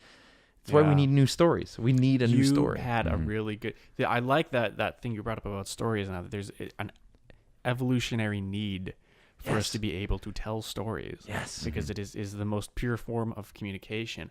And I have a perfect example for you, and you're gonna laugh if you know what I'm talking about. I told it to Matt earlier, and he didn't. But last night, for the first time, I watched Pink Floyd, "The Wall." Oh, perfect. Is there a I've better never seen story The of Wall, like so I can't. like overcoming all of inner struggle? And I'll summarize it for you. I mean, it won't should make watch any it. sense unless you watch it. It won't make sense. You'll have to just watch it. But I mean, I didn't, and all of this is very up to interpretation because this is a very loose film. All right, it really is. But long short of it is, there's this kid who grows up. His father dies in a war. I mean, nothing brutal happens, but it's kind of illustrated that his teachers bully him and abuse him, kind of beat him. His mom is like way too overprotective, gives him a really bad view of how the world is. His first wife cheats on him or something, and a bunch of crap happens, and he goes through this rock star phase. I don't really, they don't clarify much. There's a lot of fantasy and like, art stuff in it to make it seem like a non-linear story. But the point is, he eventually becomes this like really hate-filled guy. And he becomes like this Nazi leader, and he gets all of these people up in a rally, and he's this big figurehead for this really evil movement. And again, like I can't say exactly what happens, but he goes on like trial. But he goes on trial with himself in his head because this is like a cartoon part of the movie. I don't know, but he throughout the movie he builds this wall, and he talks about all these events in life that happen to him that are unfair, and there's these bricks in his wall that he's building up. And in reality, he's built up this huge wall around himself, and he's devised this massive ego that other people are following because people can't believe how like confident he is and sure that he is of wall. himself. And he's just like a Hitler kind of character. All he really did was build this wall around himself, and in the end, he breaks down the wall. He realizes all he's been doing his whole life is isolating himself, and that's why he's angry and mad. And there's some lyric that kind of says it better than I can, but he kind of realizes his mistake. He goes on trial. He accuses himself, and then he goes like, "Oh, okay, well, I have to work my way out of this issue now. I have to officially tear down all of my walls if I want my life to get any better." The other, Wow. yeah, and that's why The Wall is, I guess, considered the last century's most important musical. The last century's most important film, which is like arguable, but maybe a toss-up between The Godfather and the other one would be Citizen Kane.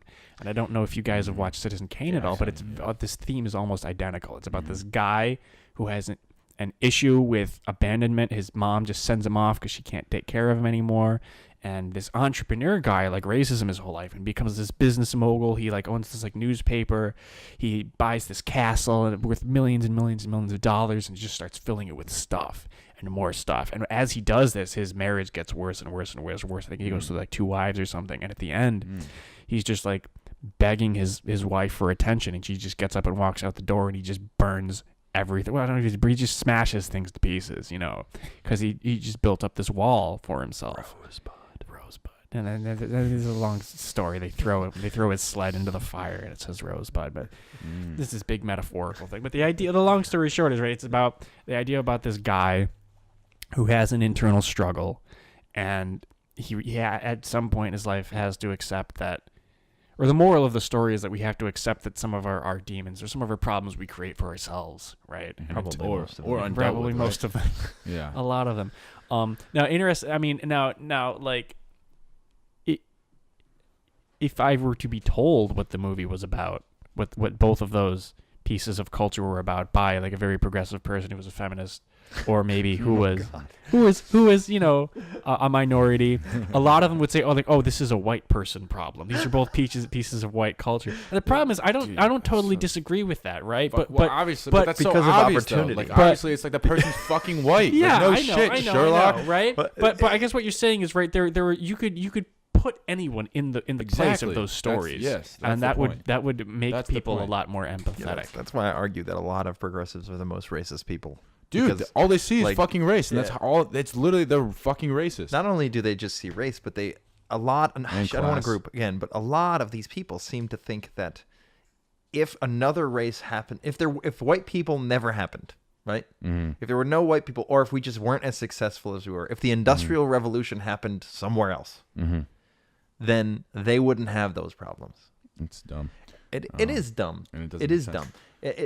They're right in the fact that it may be manifested a certain way because of our culture, like where we came from, and like the certain ideals of our culture. Mm-hmm. Like maybe it would have manifested completely differently in Asia. But look at Asia has a problem with authoritarianism even though Yeah, they have dude. the Tao. Like Dude, yeah. it's like everything. The whole point of the Tao is that's possible. Yeah, Just exactly. like the whole point of Christianity is that that's possible. Mm-hmm. Like I don't know. It's No, yeah. Well, it's the human condition, and they're trying to pawn it off as this one specific tract of historical events when it's really, and it's just because of this culture. When in fact, no, it's the human condition, and you're just taking a really shallow view of it, and you're pawning it off as a systemic fucking error. When in reality, it's like, no, this is all humans deal with this, and it's not just you guys. Like you guys, yes, you have some points, but maybe like 10% of your points are right. Right. Well, And I mean, there's a that's couple like different ways you can go with this. that's a kind of fair rebuttal, but I mean, there are things that are unfair about the world if you're born a No, black person. I in the just said ghetto. that. I said that. I said yes, Right, you're right, right, right. but you're I'm not taking a saying- very shallow view of it. Like they're not encompassing all of it. yeah.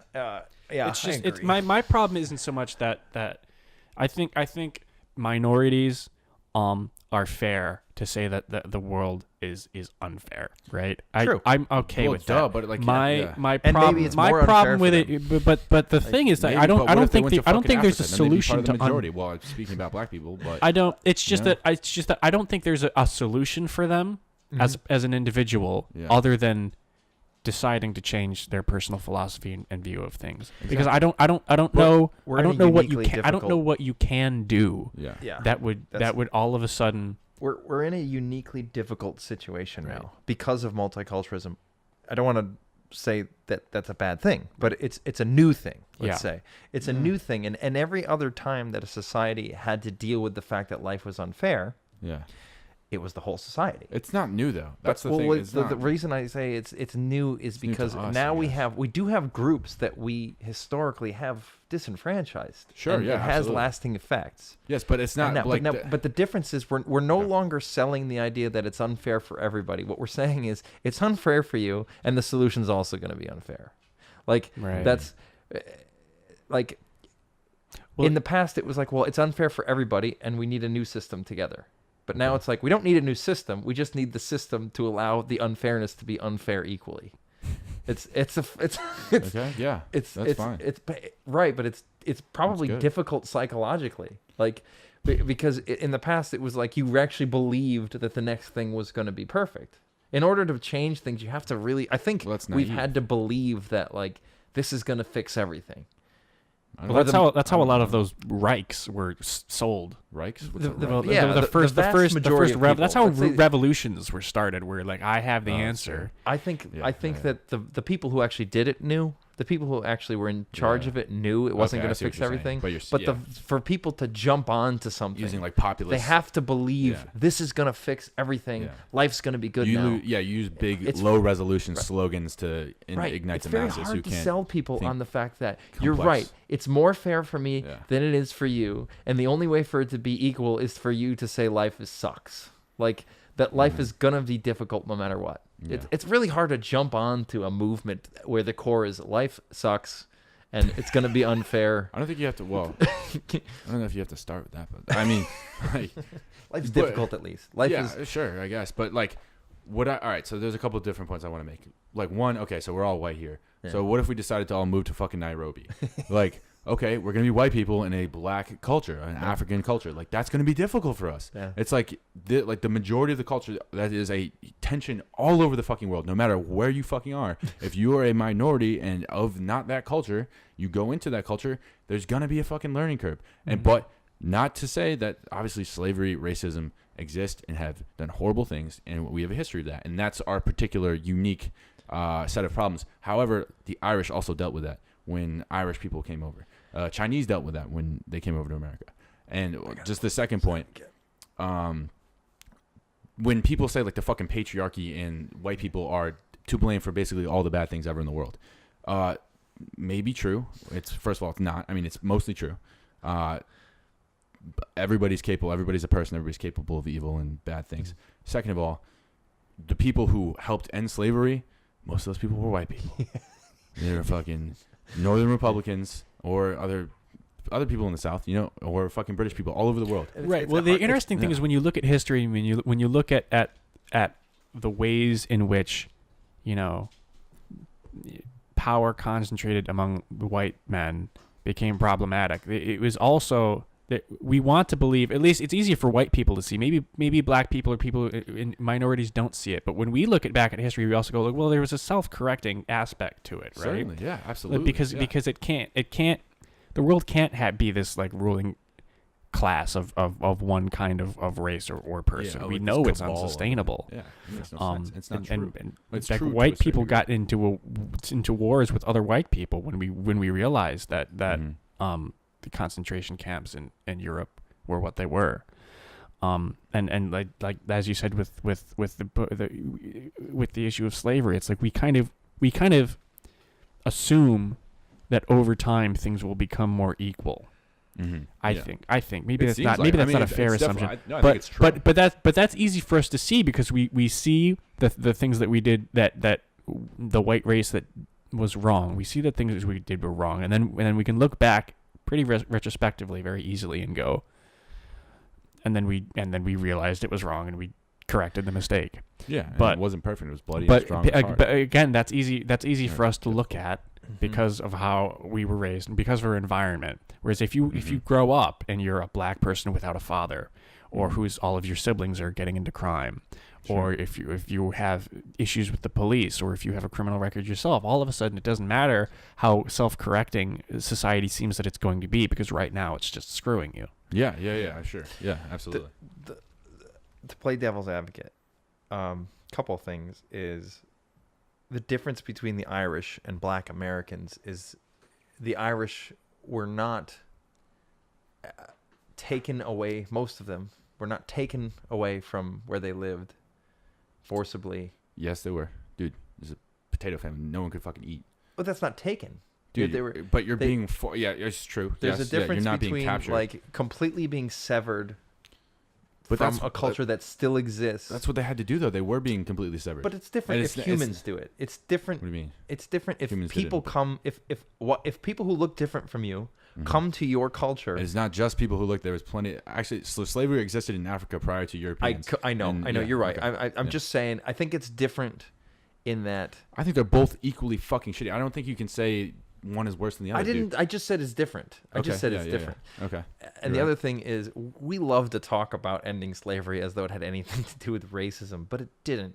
The virtually no one was not racist. Yeah, During exactly the Civil right. War, Exactly. yeah. everyone was Sure. racist. Yeah, someone who wanted to be an abolitionist was probably still like looked down on Irish people, and there's all types of Abraham classes. Lincoln wanted and to stuff like that. separation. He Yeah. wanted to send them back. Yeah. He And a lot of didn't, black people like- wanted that too. They were Yeah, a lot Marcus of people Garvey. did. A lot. Yeah. It took. I have a book over there called the Metaphysical Club. It's a very good book. Mhm. It's not really about metaphysics at all. It's about Mhm. American thinkers. It starts around the Civil War and moves into the 20th century. Cool. But it's really good book, and it teaches American history better than any American history class I took at school. Yeah. Like, because it was more honest about that. It Mhm. was like Yeah, like scientists were trying to prove at the time that black people were inferior. Oh, that they dude, were yeah, it's crazy. completely not even Fucking human. nutty. Like yeah, they were trying to measure their skulls Yes. and like their eye, Yes. like and just Yeah, be like, and yeah. that was used Yeah. by abolitionists. I mean, it had nothing Yeah. to do with Oh, yeah. liking black people. Oh yeah, that Like- and I do want to clarify with that. When I was saying like the abolitionists, like white people were responsible for a large part of like freeing the slaves. Yeah, it's not perfect at all. Like they Right. were doing it because like a lot of them thought that God didn't Yes. like slavery, and they still That's could be where- like they still could be racist. And That's it's where not I like wanted these to go were with it. These angels of people who were like doing it. It's a very imperfect progression, but nonetheless, they still recognized it as being evil, That's where I wanted and to they go still with it. moved forward. Those people, for most abolitionists, for them it was a stain on the country. Exactly. Yeah. It was a pride thing. Yeah. We shouldn't have slaves. We said all men are created equal. Yeah. So this is bad. Yeah. But they accepted a level of ability to change the world. Yes. Yeah. Yeah. Right? Yeah. Nobody who's ever changed the world thought they were going to make it perfect. Yeah. You know, like there's you have to. The founders, great example. Yeah. They knew. I would argue. You Oh, read what they dude. said. They knew I can't end slavery in Yeah, my dude. lifetime. Not going to happen. Dude, so we many- yeah, can't Thomas win a war Jefferson said against that, Britain yeah. without slaves. We 100%. can't. We're not going to form a country where we piss off half of it. Half of it's gonna fuck Right? off. Like yeah, we're not exactly. getting rid of slavery, but I Mhm. can write things down that put the idea in. Yeah. So that in the next 100 years, people start to be uncomfortable with the cognitive distortion. Yeah. You know, like Yeah. this that I'm behaving in a way that is totally against what I claim to believe in. Exactly. Yeah. And there's something to that. There's this acceptance that things take time to change and likely won't happen in your lifetime, Yeah. and your ideal will not happen. Yeah. Like You won't live to it's see it. not going to happen because for your ideal to happen, everybody would have to be good and perfect and wonderful 100% of the time. Yeah. That won't happen, and it sounds like hell. Like What sounds like hell? It's for everybody to be good and wonderful Oh, all the yeah, yeah, time. yeah, That yeah. sounds Okay, awful yeah, to yeah. me. That Yeah, sounds. that sounds shitty. I like the idea that we're swirling good and bad, and like bad it's is maybe the struggle, wrong yeah. word. You know, we're like dark and light. We Yeah, do good and things in fucked up weird ways. We have the potential to do awful things, but it Yeah. allows us to do great things. And sometimes it feels good to you. One of the things that Well, in order to end slavery, we had to kill a lot Dude, of people. fucking giant right? wars, Like yeah, you dude. need that darkness. There's like so much yeah. slaughter, dude. There's like one of the deadliest wars in American history, Right. besides World War II and World War brother I. against Yeah. brother and all that stuff. 100%. It's a difficult thing. But Yeah. one of the things that makes, I think, progress difficult. I mean, it might be useful for progress, but it's hard. It's harder for like, I guess, like white people to accept is that we're taught about racism when we're young. Or I remember being like younger and having an issue, or not having an issue, but I remember not having an issue with accepting the idea that like, for historical reasons, black people in the United States of America were disenfranchised, and their lives on the general part were just going to be harder. And I was like, okay, that's right, that's not fair. Mhm. And then as I got older, and I think most people like can see how it plays out in society. Mhm. But the way things, what made it difficult and what made politics so divisive in the past 2 decades or so is that we went from, black people have been mistreated in this country and might, have difficulty achieving the same level of success as white people to, being white is a privilege. And that language, I think, was chosen because it is provocative, Mm-hmm. Mhm. and it's which is why I've just used the word enough now that I don't feel as weird using it.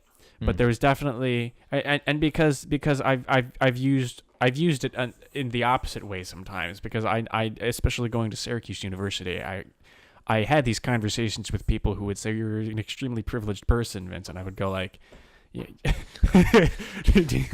Really? Have you looked in the mirror lately? I'm probably one of the most destitute people going to this university, but but it kind of made me realize it made me jealous of people who had privilege for once, you know. And the thing is, I still don't even know if privilege is the right word to use. I think they're just luckier, right? I would just use the word luckier, or they were born into more money, or there is an aspect of luck. They have right, Absolutely, and we are like if you'd ask any white person in America, are you lucky to be a white person in America? And said, hell yes, Yeah, right? for sure, When I dude. I think you about know that, we like, were a all lot. told, Yeah. but the thing is, we were, instead of being privileged, we were all told, at least maybe if you had like slightly religious parents, I don't know if your parents were atheists if they would say this or not, but I think very few people in our position or our biological makeup would disagree with the fact that we are blessed, right? That's how I was. Fortunate. That's If you how I wanna was use a fortunate. secular Good word. fortune. Yeah. Right. If you wanted to use Yeah. a secular word, it would be fortunate.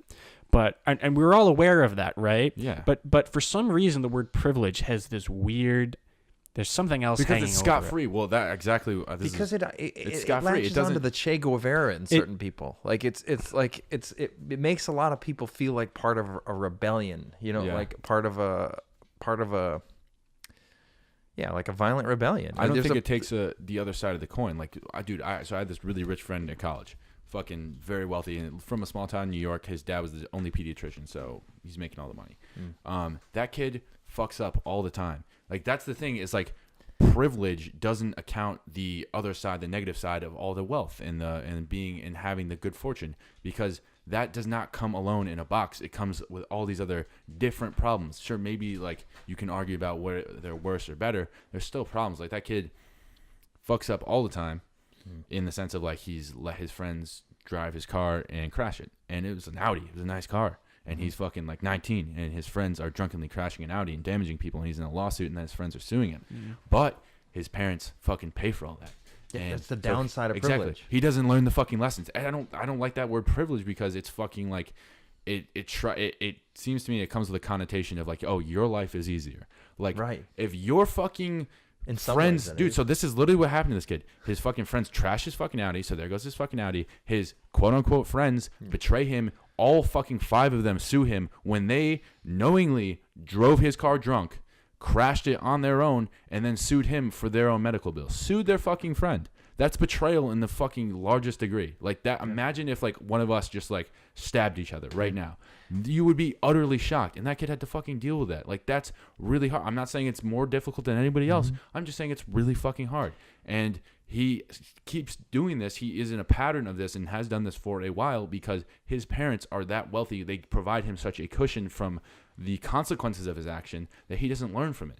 And eventually that cushion's going to go away when his parents fucking die. Or they might not. And maybe one day he'll fucking kill somebody from driving drunk or something like that, you know? There's I think a movie I want to see that has Emma Stone in it. It's about like the Queen's favorite or something. Oh, like yeah, that. that looked good. Yeah. I think it's on that topic.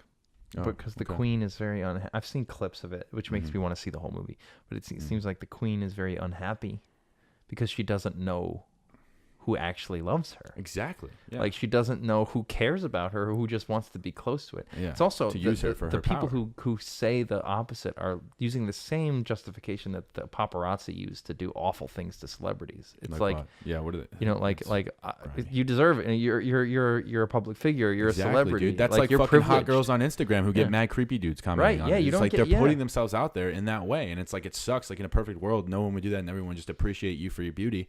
But no, like, if you're gonna put yourself out there in that very sexual way, you're gonna get a bunch of creepy fucking dudes DMing you dick pics. Right. That's just the other, and that's the thing. It's like the fucking conversation we're having with feminism and white privilege and shit like that. It ignores the other side of the coin. I gotta bring this up. Sure. This is a perfect area to talk about Jussie Smollett. Oh, dude, that guy. This yeah, is that's this is weird. I mean, it's the So same thing. strange. Didn't he It's- hire it's- black people to beat him up? when He is hired black? coworkers. He Like- gave like them two Nigerian $3,500, guys, I right? think. He paid him a check, which They're is two Nigerian guys, thing- though, right? two Nigerian guys, and he implied they were white Trump supporters Yeah.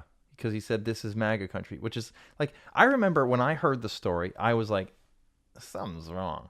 Mm-hmm. And most people on even Reddit's a very liberal, progressive website. Most people on Reddit were like, this does not sound right. Like One, who says that? Who says this is MAGA country? In Chicago, in January, it was like negative 20 degrees out. Yeah. And in why Chicago, would, why would liberal as somebody be fuck. walking around Chicago in the middle of the night with a noose and bleach? Dude, Because in they might Chicago, happen bro, to it's walk hipster into heaven. And honestly, I didn't know who Jussie Smollett was I didn't even know until that, this happened. Me too. And like Still the don't know question, who the he is. question is like, why would you do that? And I tried to explain to my dad. My dad didn't understand why I was so bothered by the media's reaction to it, because I was bothered by the fact that they jumped a lot of media and a lot of, blue check marks on Twitter jumped on this idea that he's a victim.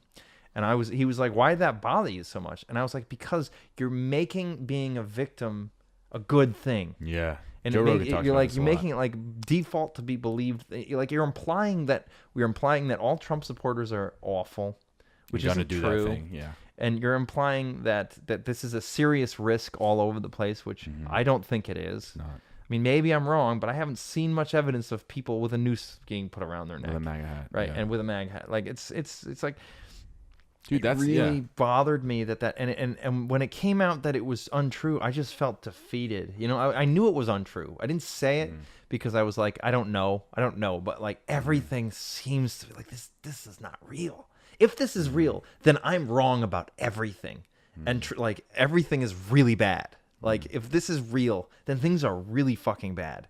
But it wasn't real, and it was so clear that it wasn't real. So the question is like, why would such an unbelievable story garner so much support to the point where they're all like licking their wounds over it, or still not? Some are still not, and it's like that to me is that's the victimhood culture. Yeah, like, yeah, victim. It's outrage that's culture. what that's Yeah. like. That's the downside of being the one who says you're privileged if you're rich, because then if reality doesn't support that, Yeah, you got to go. you got to go find it. You got to go make it up. Your victim. And then here's the other thing that sucks Exactly. is at the same time, I don't know if you heard about this kid on Berkeley, That's a good point. who I think he might have worked for Turning Point. Maybe he's a conservative kid. He Okay. was, I don't know. He wasn't doing anything wrong. He had a table set up. He was peaceful. You can see the video. Like he maybe had an opinion this guy didn't like. And this liberal guy comes up and he's in his face and he just sucker punches him in the mouth. And it's on video. What, like leading up to it, was there any? There was nothing. This kid Oh. was just like talking to him. He was just like I didn't know. talking. Just text him. Somebody might have said something like this is MAGA country, which is just, I mean, it's maybe not the wisest thing to say, but Yeah. definitely not deserving of getting punched in the face Getting for. decked for sure. I think he was talking about Jussie Smollett. No. Maybe I'm wrong. I can't remember. I don't want to speak out of turn, but either way, he got cold cocked in the face. Damn. So it's like, while one person on the liberal side is completely lying and making up this false story about the fact that they think that Trump supporters are out. Like, these people think that. They think there are Trump supporters out there roaming the waiting to streets, punch yeah. black celebrities in the face, put a noose around their neck, and throw bleach on them. That's not real. But what is real is on campus, conservatives are getting punched in the face for being Trump supporters. And it's like, this is not good for anybody. Yeah. This is not good for anybody because, like, it tempts the Trump supporters to take the victimhood culture on themselves. Yeah, and have to And be play like, that look, game. no, we're Yeah. the victims. Yeah. We're getting punched in the face. And it's like, and then like And then it the just logical, escalates. reasonable part of me goes like, maybe you are. Like, there's a part of me that's like, all of the evidence I see shows me that you are getting punched in the face. Yeah. And I haven't seen much evidence of Trump supporters actually doing anything all that bad. Yeah. Yeah. Do you guys think we're in a cultural civil war? I've heard. Oh, some yeah, people I coin think that so. term. I think it's coming. I need Sure. to I need to clarify. One first, I am not saying Democrats are bad or liberals are bad or anything like that. Yeah. I'm not saying Trump supporters are all good or anything like that. What I'm saying is, in order for the system to rebalance, the left has to stop making things up and jumping on narratives like this. Like, yeah, I agree. like fix it. Stop doing this because you can't win this way. And if you do, it's terrifying. If you win this way, It's not good. that is not good for the country and not good for anybody, including yourselves. And then second, I think we're in a cold civil war, a cold culture civil war. Yeah. Like agree. it's not hot. I don't Yeah, think it yeah, ever yeah. will Oh, be. I yeah, I think don't it's an think so it will information either. war. It's not a Yeah, war. definitely. Of, Information war is an interesting buzzword because I always speculated, but before I even had my history degree, and I didn't know enough. Hadn't studied the Civil War enough to really understand what kind of things need to happen to a society for that to occur. It's a really And now interesting case I think study. we're closer to a civil war than we are to an external war. Although being in a civil war puts us at a really good position to be a target globally. Yeah. But I sure. remember, I remember being like a teenager and learning my first bit of computer science and, running amok on forums and seeing how dangerous some people just in our own country are on unregulated, internet chat rooms. And I went to myself, the next war is going to be a hacking war, either a hacking war or a war that takes over. Now there's it's so easy to just manipulate people. That's with the hack. with The technology. hack isn't Right, your right, computer. They don't right. care about that. They Right. care about your brain. Right. They're hacking your brain. Yeah. I'm starting to sound Alex Jones now. No, but no. like, Well, I mean, there's something really. Elon Musk would say the same thing. He Yeah. says that that social media, all it's done is connect our consciousness together, which is like this is one of the scariest things to think about. But it's kind of is doing that. It's become too easy to. And just there are too many people with analytical skills and with marketing skills, Dude, it's scary. and who work for these big corporations. Russian bot farms too. Like that's what Yeah. those people do. Is like they just fucking create memes. And they've set people figured up out against each other. they've figured out the way they've create taken controversy. it's ironic. It's something that liberal arts people have tried to do for years and years and years, is come up with a way to systemize and understand humanity or human beings, the way we think, Yeah. and we've finally done it with social media. We've come really, really close. Yeah. The thing is, it's all 7 moves in a chess game. None of it is. So you brought up the Russian bots. I would argue a lot of the purpose of the Russian bots is the reaction to them. It has Yeah. nothing to Yeah, do that's the with what point. they're saying. Yeah. The whole point is create- this is going to piss a lot of people off Yeah. and get them to do things they would never do Yeah. because they're having an emotional response to it. Yeah. And they can't calm down. And and then from that commotion and that controversy, it's weakening our democracy because people are no longer reasonable and rational and seeing each other as fellow citizens. They're seeing each other as fucking feminists versus conservative or things like that. And then Russia, and we are more weak we're not as solidified. It's divide and conquer. It's a classic tactic. But also, I mean, I don't know. I just don't see. That's the thing too. Is like you got to ground yourself in real life and just day to day. Like people, I fucking love like people. Daily life. Most people are very fucking nice. Yeah. Very wonderful. If you Very cool. If you actually talk to them. Yeah, exactly. And if you're just nice and polite and you don't come with the fucking chip on your shoulder, and then people are gonna be fucking nice to you. And it's really fucking interesting. I don't know. I just don't see I think on the internet, it's just such people are so disconnected from their embodied selves walking around and doing things in the world. Yeah. There's also Yeah. the problem of I grew up on the internet. Mhm. So I go on the internet, it doesn't bother me. Mhm. And I think most people, Dude, most yeah. people under a certain age, it's like, this is just trolling. It's just like, or it's Yeah. just Right. somebody trying to get a reaction, or it's just like somebody taking out their bad day on this. Yeah, yeah. And but you have people like We're older. our parents' age Yeah. who are on Twitter now because the president's on Oh, it's Twitter. so gross. Yeah. And they don't understand They that. don't get like 90% of the culture. They Yeah. don't get it. They don't understand memes. It's funny when parents post memes and they're not memes. It's just like a picture, or this isn't this is not a meme. you have That a- was do you- that was do you like have a an example of 5-minute one? long video. That's not a meme. They think it's a meme with look at this meme and Yeah, it's like a they video. don't really know. They don't understand. Memes are a whole Stupid new old language. people. They're like it's Oh man. but the information war is very real, and the thing Yeah. is, I say this hesitantly because I'm very respectful. You can if you tighten out. Down here. Yeah. I say this very respectfully because I'm a person who believes we really need to benefit from the wisdom of our elders. I agree. really think and that. we'll be but we'll be the old dumb fucks in a few years. Too. we cannot learn from them if they don't step aside. Yeah.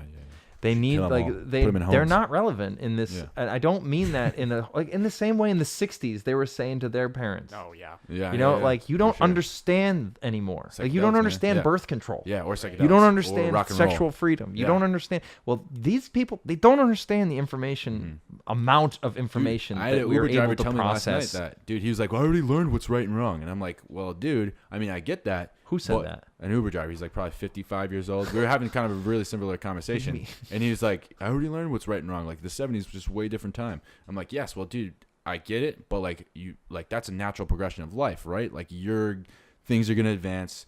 Shit is going to change. And you got to, like, it's your job to adapt and keep up with that. And fucking, who's the marketing? Seth Godin.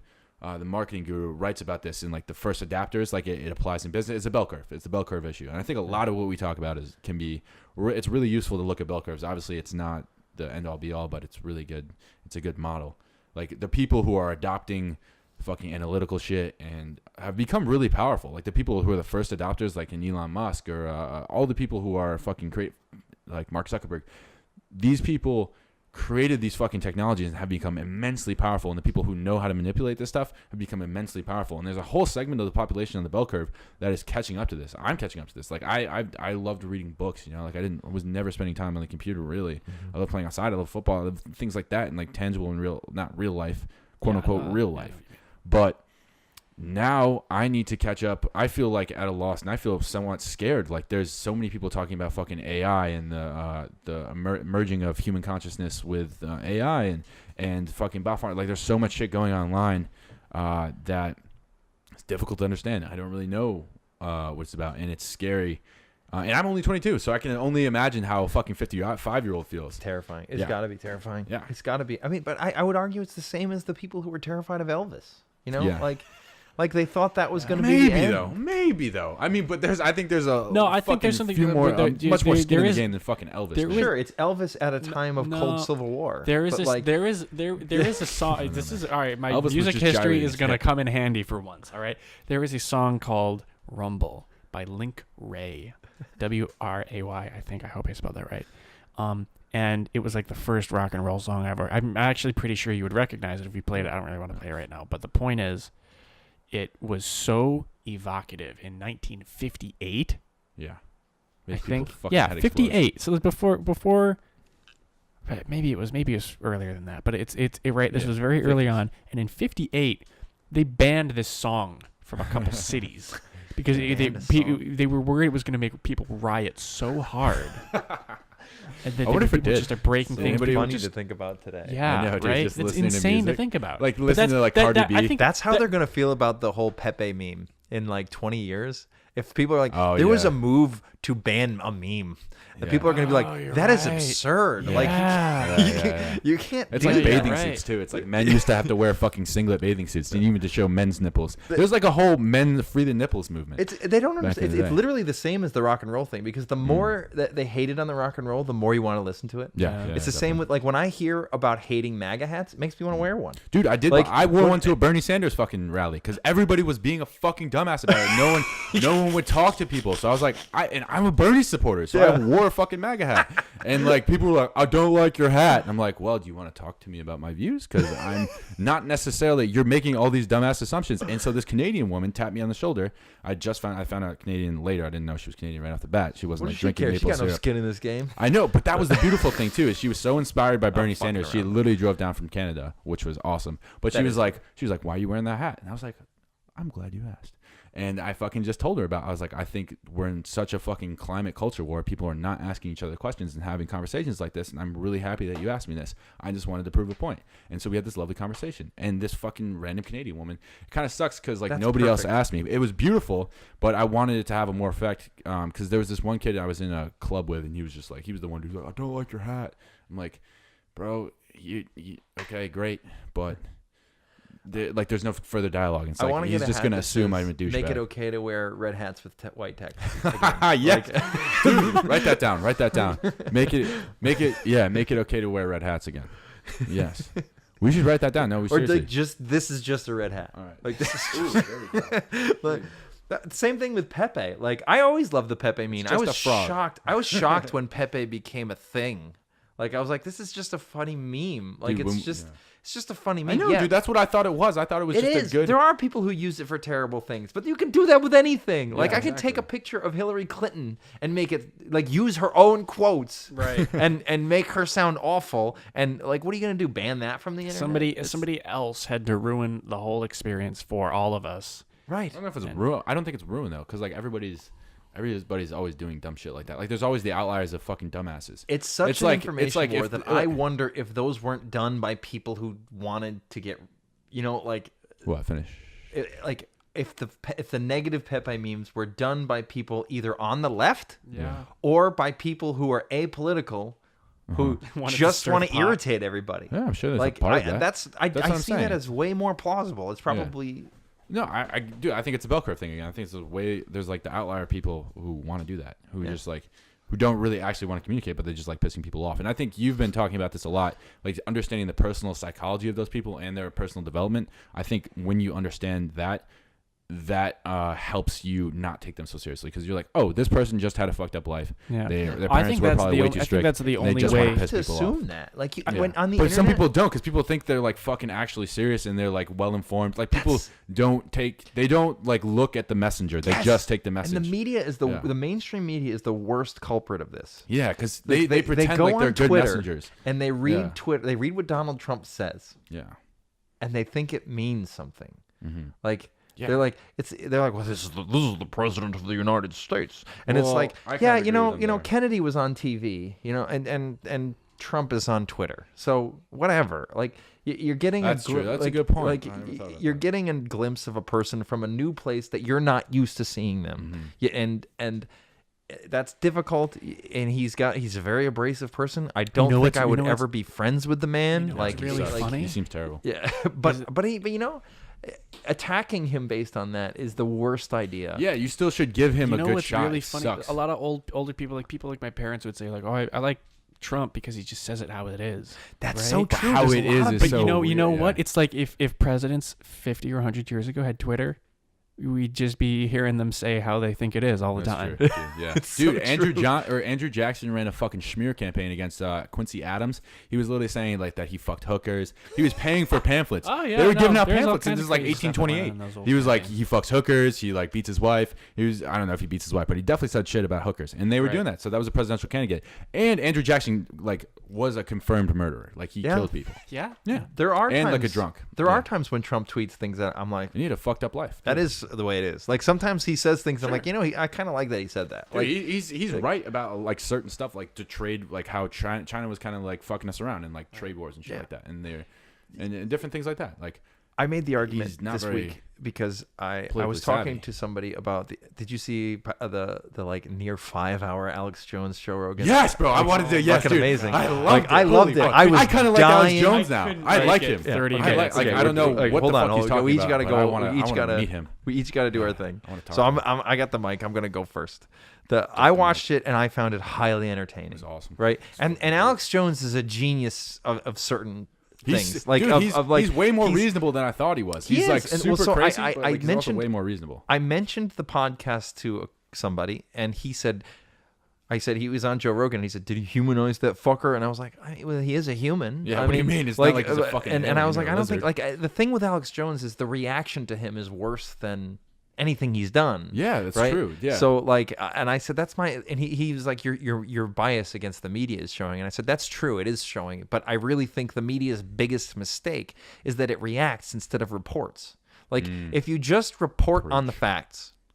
Like, don't report Trump said this. It's true, that's a fact. He said it. That's what are you reporting on? No, You're but that- reporting on public, like on a Twitter? That's stupid. Yeah. Like, report on actual facts, stay on that, and don't be reactionary. And then you might actually convince people. But right now, record numbers of people do not trust you. And every time you react strongly and you're wrong, you lose more people. But if instead you just if you just report on what has happened from a place where you've done research, instead of saying, Trump said this or this person said that, then people might start to trust you again. Like these, but you're not. Here's the thing. You're not going to win over anybody. the way they're reacting. But Yeah. you They've might lost so lose many people. viewers. Yeah. You might lose people, Yeah. but you're not going to gain anybody. You're not going to convince anyone that you're not lying. That doesn't already agree with you. Right. Yeah, yeah, Right. But yeah, you might yeah. lose people. You're probably gonna, well, they are pushing away a ton of people. Right. That's More people what's get happening. more people watch Joe on Rogan. TV. Well, yeah, Joe Rogan for sure. Like the new media is taking over like mad, but Yeah. the more people watch late night Than the news. than CNN, news. They yeah. mentioned that on Yeah, the on Joe that Rogan. podcast, yeah. And I was They like, get oh, like that's 4 million a so night. crazy. Yeah, like top. I think the top it's like 5 or 4 million for like Jimmy Kimmel. Yeah. And then like for who the rest of them are like 3, 2 somewhere in there. And he was CNN like, gets like 1 million, and This- Joe this- Rogan gets like 15 million or Yeah. 20 million. more.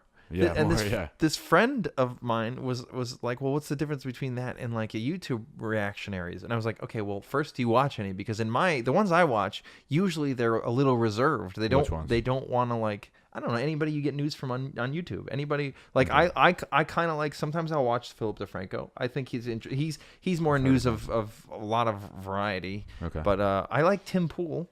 Yeah, dude, he's cool. Yeah, I think he's an Tim Pool's independent- pretty cool. He's an pretty independent fair. journalist though. Yeah. He's been trained as an independent journalist. Yeah. Right. And that's why as a he's so journalist. good at outing what's wrong with the media, Yeah, because he yeah. was trained by them. Yeah. yeah. But his podcast was really good with Joe Rogan. I liked agree. it. It was awesome. And but I'm like, well, first, I don't see that. I don't see a lot of highly reactionary things. It's the media thinks it's competing for speed with YouTube, but it's not speed, it's trust. yeah. It's like and quality. the people on YouTube accept their bias, yeah.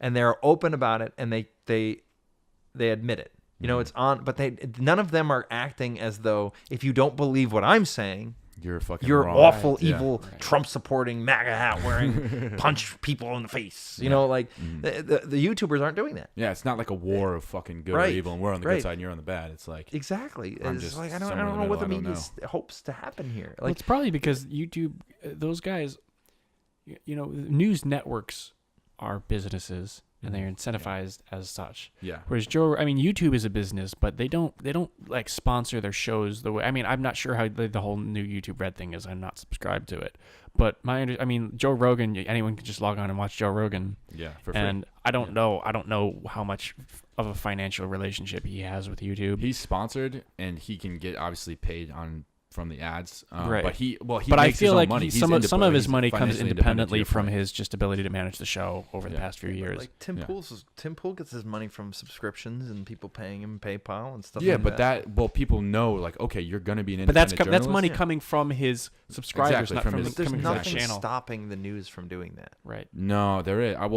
Just the current model is that they are. Okay, let me. Well, they go through had cable. developed. They go through cable, and that's a subscription based. okay, well let me put it. How about this? Do we agree news is losing viewers like mad? Absolutely. Yeah. Yeah. Okay, so the Sucks. problem is they don't consider their competition to be competing in the same sphere.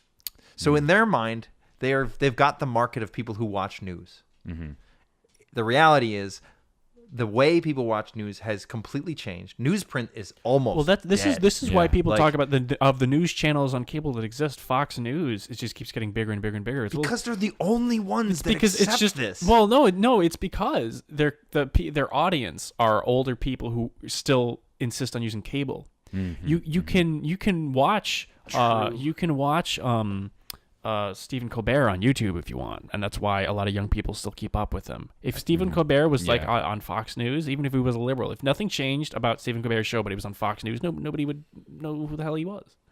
Maybe. No, I don't think so. I don't Well, know. I He mean, was that's not like- true. yeah, That's not true. that's a But bad I think example. Tucker I know what you're saying. Carlson- You're But no, making a good I don't point, have but to say. Stephen I don't know Colbert is- anybody that would watch him. Well, I mean, because Trevor Noah is a modern version of him. Name And any a lot of people watch Trevor Noah. Name any person from any network who's successful on YouTube, except Tucker Carlson. Trevor Noah, Stephen Well, what do you Colbert. mean by that? But is he a news person? Because Basically, at this I'm- point, because- dude, basically those comedy shows have turned if into he news would shows with accept that he comedy. was a news person and not a comedian, I'd have a lot more. Dude, he's respect very for funny. him. I've seen him live though. He's super. He is a fucking funny. comedian. He's super. Are we funny. talking people who he's- started His on comedy YouTube? sucks. At But I Joe agree with what Rogan you're saying. accepts that when he's talking about certain He's talking things, facts. it is He's not not making jokes. This is not comedy. Yeah, yeah. And I want Trevor Noah to do the same thing. I want him to be Great like, point. "This is not comedy. I am talking the news." Sometimes I'll so be that funny. when he's yeah. wrong, he can't be like, "Oh, it's a joke." You know, No, I don't like- think Yeah, he's, yeah, he's yeah, the that's a sort great of point. person who will end up in that kind of career. He kind of, but He's let's very say smart, people though. who He are could do openly, this is what I'm doing is news, Right. who are successful or anywhere. truth seeking. That's what I like Joe Rogan does. He's like, it's not necessarily news. It's like he's seeking the truth. Yeah. He's like gonna fucking find, like, he's like, hey, I'm dumb. I don't know a lot about a lot of different shit. The person I'm on knows way more about me. So I'm He just gonna ask tries questions. pretty hard to be neutral. I Oh, think. That's the other thing. Yes, is exactly, like yeah. Tucker Carlson. I'm not in love with the guy. Like I have my issues Yeah. with the guy. He seems like a frat kid from South Carolina who grew up. But he does. yeah. He does seem like that. Yeah. But you're kind of doing to him. What? But you're boxing him in. Oh, But for sure. No, like- I think no. What you're gonna say, I think I agree with you. I have some issues with him, but Mhm. he isn't resistant to the new media. Yeah. He'll talk to them. He'll Yeah. be on their shows. He'll have them on his show. Yeah, He yeah. puts his clips on YouTube. Yeah. Like it's like this He's guy. way more This reasonable guy than I thought, gets too. it. Yeah, Like, yeah. how about that? If we're gonna let's ignore old people. Let's say Yeah, fuck 'em. if we ignore They're gonna old die soon people, I anyway. think Fox is able to get more young people because of people like Tucker Carlson. Because Fox isn't attacking YouTube. Fox isn't attacking Joe Rogan. Fox isn't acting like there's a problem Yeah, that's true, with dude. news. That's yeah.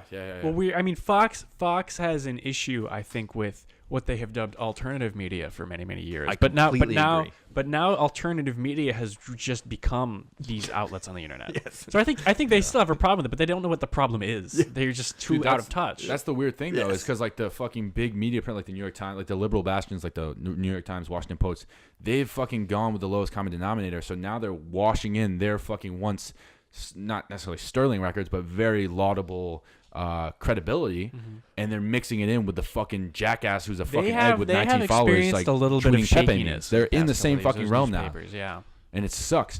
And Fox News, I feel like, stays away from that. And like same with like Joe Rogan, like they are very much Reddit like aware that there are fucking trolls who are shit, but I mean by shit I mean like not fucking worth taking seriously. Right. And like Joe Rogan and the other people who seem to like to be succeeding at this realize, okay, there's going to be X amount of people who are trolls and are just going to Yeah. say the worst thing possible. Yes. And are awful. The people they don't understand how people find good content on YouTube. Yeah. You know, like the Yeah. way you find good content on the TV is you turn it on. Yeah. Because it's limited bandwidth, Yeah. and someone has made sure that everything Yeah, is it's okay. curated. Yeah, it's right? curated. And Yeah. YouTube's not like that. Mhm. Like It's YouTube becoming does more, have a lot unfortunately, of it seems like. garbage Yeah. trash. Yeah, awful but stuff. but it right. But so like, much like wasted. that's DS, but actually yeah. what allowed for alternative media Yeah, sources. the cream to rises to the top. be possible. Yeah. Because they weren't working on the news wasn't accepting this. Yeah, definitely. And so I think people over a certain age, when they hear YouTube has this, they think of it like Fox is showing child porn. You know, like Wait, what? like- well, YouTube got in trouble for that this week. It's What? not really. Oh, really? I mean, What do you want me happened? to actually explain what happened?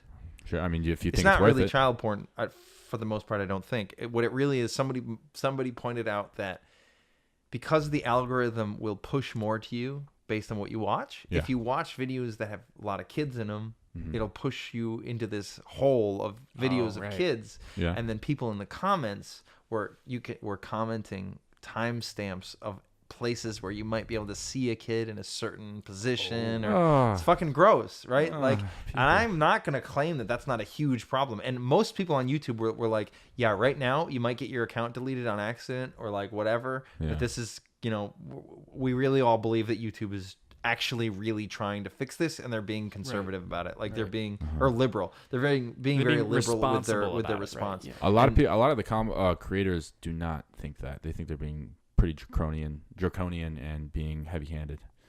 Well, for some ways they are. Like Yeah. the Adpocalypse was. But Yeah. in this specific situation, Well, I that's what think a Alex lot Jones of was them are talking about, like too. just wait it out, they'll fix it. Yeah. Like this one, let it go. Like let this one go because this is a big deal. Dude, but a lot of like decentralized fucking social media platforms are popping up. Like I just went to an entrepreneurial event at U Albany, and 2 kids who are like in, I don't know, fucking what, 20, 21.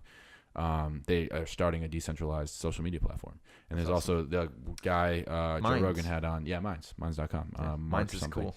I like Yeah. Minds. I checked it out. It seems cool. Yeah. But yeah, like those are going in the way. I don't know. Those are the guys who are saying that obviously they're coming from a bias or perspective. Minds needs a chat. Minds needs a Oh, it doesn't have a encrypted chat? chat Yeah, it should. because There's apps for that though. because everybody's getting rid of their encrypted chat. People are getting rid of It's like encrypted chats? we Facebook keeps your messages. Mhm. Facebook reads your messages. That's creepy. What about Facebook, text? Facebook owns WhatsApp, so WhatsApp is arguably the same. Same with DMs on Instagram too, right? Because they own Instagram. Yes, Yep. pretty much everything. They keep it like. What do they do when they keep it like? So they like if someone wanted to like. Some Well, it's part government of official. they'd probably have to data mine it. I would imagine. I mean, Yeah. it's saved somewhere on a register on a hard drive somewhere. Okay. But Yeah, but they're looking at it to figure stuff out. Like If you had to they're read it- using it mostly for marketing rather than like sneaky security I don't know. Illuminati I'm crap. Some actually dudes, like, starting to really be. wanna back I'm like- starting to really think Facebook is fucking evil. Like, Oh no, I'm- I mean, I'm- I got rid of mine a while ago, so I don't. Yeah. I don't. I Really have know. one just I'm not up for to date about what they're doing. but- ceremonial purposes. For, like, there's a family lot pictures. of people claiming that they are heavy because I mean, I don't think it's like intentional, but you have to understand the bubble they're in. They're in this crazy. They live in this weird world called California, like the People's where, Republic where of you California. know the sun's always shining and everything's great and wonderful and you know liberals great. Dude, if you go to fucking Tenderloin in San Francisco, it's fucking awful. There's like human shit in the street and fucking. But I No, mean, there's the literally mental- herds of the homeless mental- people. The, I the, get the what you're world saying, where you yeah. can live in that and Yeah. still think everything's think hunky the way dory. you think is Yeah. like a bizarre and Strange. it's bleeding because all Silicon Valley is there. Yeah. And so the people running it in their mind, what is considered reasonable is so far left of center that relatively good center point. right positions or even some center left Yeah. are unacceptable. I might be being alarmist, but it, No, it I think makes- that's a good point. it I know. makes- I mean, you're right. Like, Silicon Valley is kind of like a citadel, and has some a very specific and unique political beliefs geographically that are definitely. specific to it. So everybody who lives there, even if you come from Right, the outside, but- it's pretty quick that you. But then You gotta policy integrate, yeah. policy that happens in these big tech companies or social media companies then is a reflection of that geographic. That's actually so. Here's Right. this makes Yeah. sense. So like, Group And if then you the rest have- of the world has to because deal of with the it. internet, this is a tough problem.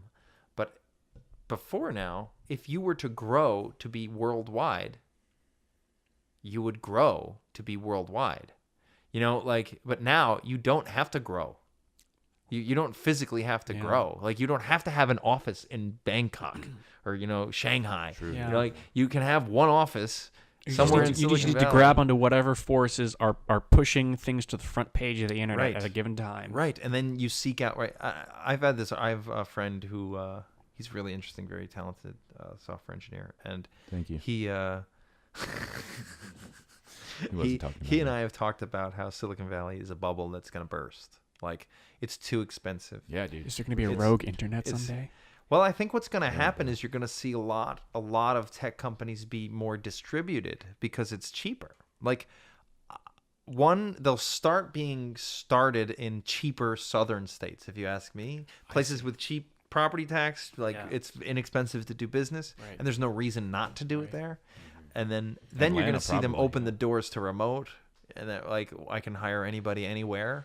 And once you understand the benefit of that, both in terms of having someone working 100% of the time because you have somebody working on the other side of the planet and you get different perspectives, you understand how to enter markets better in different places, you like that'll this is me thinking like 10 20 30 years out, but I think that's what's going to happen. Right. And Silicon Valley, if it wants to survive, I'm worried for them. I'm worried it's going to be like, how we have like Detroit, these old Right. the old car towns, the It'll car just be- manufacturers. We're become still a towns skeleton, in like yeah. Cleveland. Right, I'm Buffalo. worried that Silicon Valley is the next version Probably of will be. that, Probably but will it be. won't be working class people. It'll be a bunch of whiny Angry liberals. nerds. Like it'll be a bunch of whiny Che Guevara T-shirt wearing liberals who like want to God. start the revolution. There's something really recursive about the internet and its ability. Like, computer science used to be it's still a very difficult thing to learn, and it's very esoteric. But the funniest thing is the most economic way that people are learning computer science is like on the internet, and they're like teaching yeah. themselves coding. That's what I was going to They're all say. The stu- teach to code thing. You Yeah. or learn to code. Yeah. Do you hear that? Yeah. When all the journalists lost White their job. privilege. Yeah. And so a lot of journalists, Right, I when remember- the yeah, coal that's miners funny. were losing their job, were writing articles saying "learn to code." Right. I don't feel bad for you. You did something that hurt the earth. And now, I can like, understand that. I mean, that's how I feel too. But also, yeah, it's also insensitive. I think it's similar way. insensitive to not consider the reality of like I'm Would I- 50 years, I'm nearing retirement, Yeah. and like Yeah, whatever it is. But then yeah. all these people who I argue are in a position, in much better position to learn to code, Right. are, Yes. have lost their job because they're not They should learn to profitable, they're code not then. good at what they Yeah. do, and they're pissing a lot of people off. Like- and They could take their own advice. And then everybody, there's like justice porn to it. You know, Yeah, there's like a that's part of me that's justice like, fuck porn. yeah, I love that. I love that. Fuck these people. I didn't get to Jack off spool to out that, that yeah. whole thought, and the thing was, you know, it's Sorry. almost become a little recursive. Like the internet disseminates information, Mhm. and at least as far as we can tell right now, in a pretty egalitarian way, right? If you want to look for something, you can find it. And if you want to teach yourself virtually anything, you can find it. And especially it's one thing to like teach yourself like something hard, a craft like horseshoes or playing an instrument. It's probably, there are benefits to having a face-to-face teacher like that, right? But Yeah. there's nothing better that you can learn on computers other than computers, because you can just sit there and interact and experiment as hard as you want with the product, with the machine and the science right there in front of you. So over time, I don't think computer science is ever not going to be a difficult thing to learn, right? But the ability, the means that people have to learn it is going to be much more evenly distributed throughout society. And I think we're going to get to a point where, people have already talked a little bit now about there's a crisis of the education system, and like how useful are educations of any kind, really, when you can teach all of it to yourself on the internet, all the information, all these courses are on. Like, there's like Harvard courses you get for free now. You know, you can go online and find a calculus calculator. What was that? Wolfram Alpha was. I remember when I was in engineering school for a little while, was this cheat tool that every single student used. And like all of them, and these are like smart kids. These are kids that can probably do the math on their own.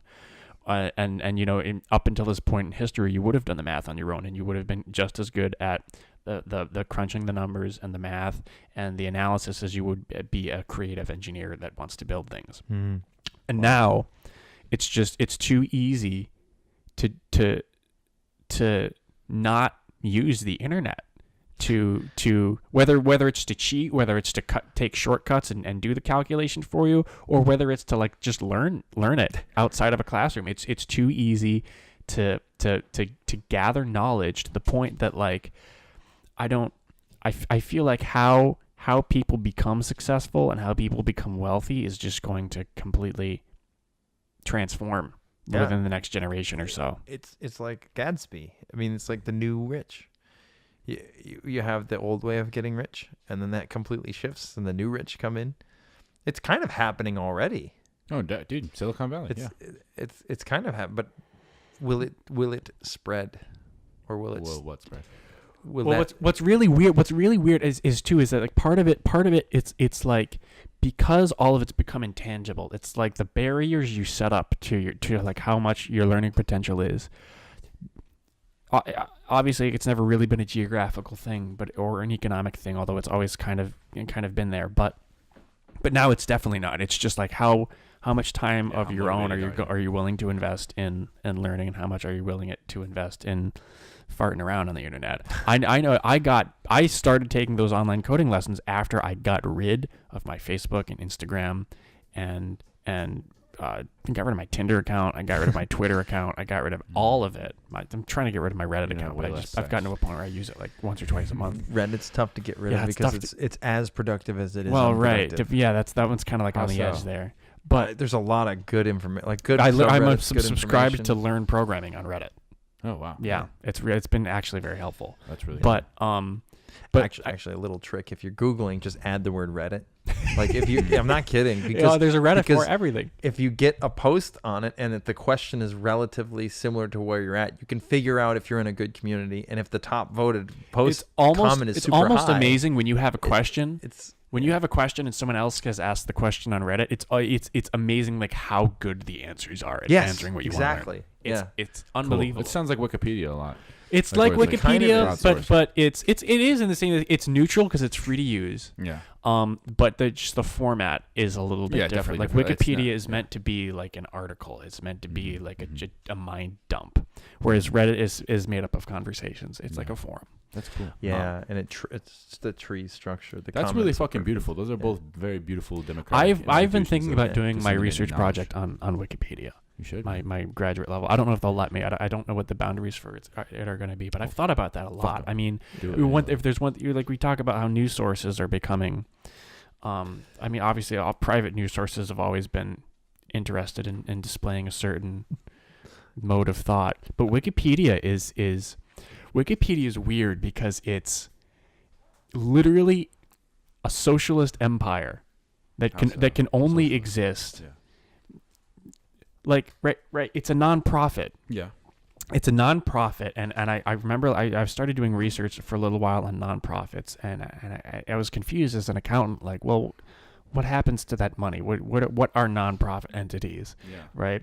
And obviously, like, people can make money off of nonprofits, otherwise it wouldn't exist. Like, people can have salaries, Yeah. Yeah.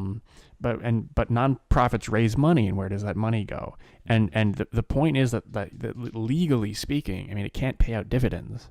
Mm-hmm. So literally nobody owns the entity. It's literally like something that could only be owned in a communist society. Literally nobody owns it, right? There are So, people who do the work people for own it? it, Hmm. Like, but so nobody is it- owns the people who work for it are treated like assets, right? They'll only Oh, wow. people can only receive salaries, and their job is to work to keep the entity afloat. So it's just So an it's entity. literally It's a legal it's entity. literally it's like nonprofit entities are legal items that where we live in a capitalist society, but we say we're gonna treat this one entity like it's not capitalist. I know this is a Yeah. little abstract, and I haven't No, I get what you're completely saying. like decided how I'm gonna. But the point is, like, think about it, right?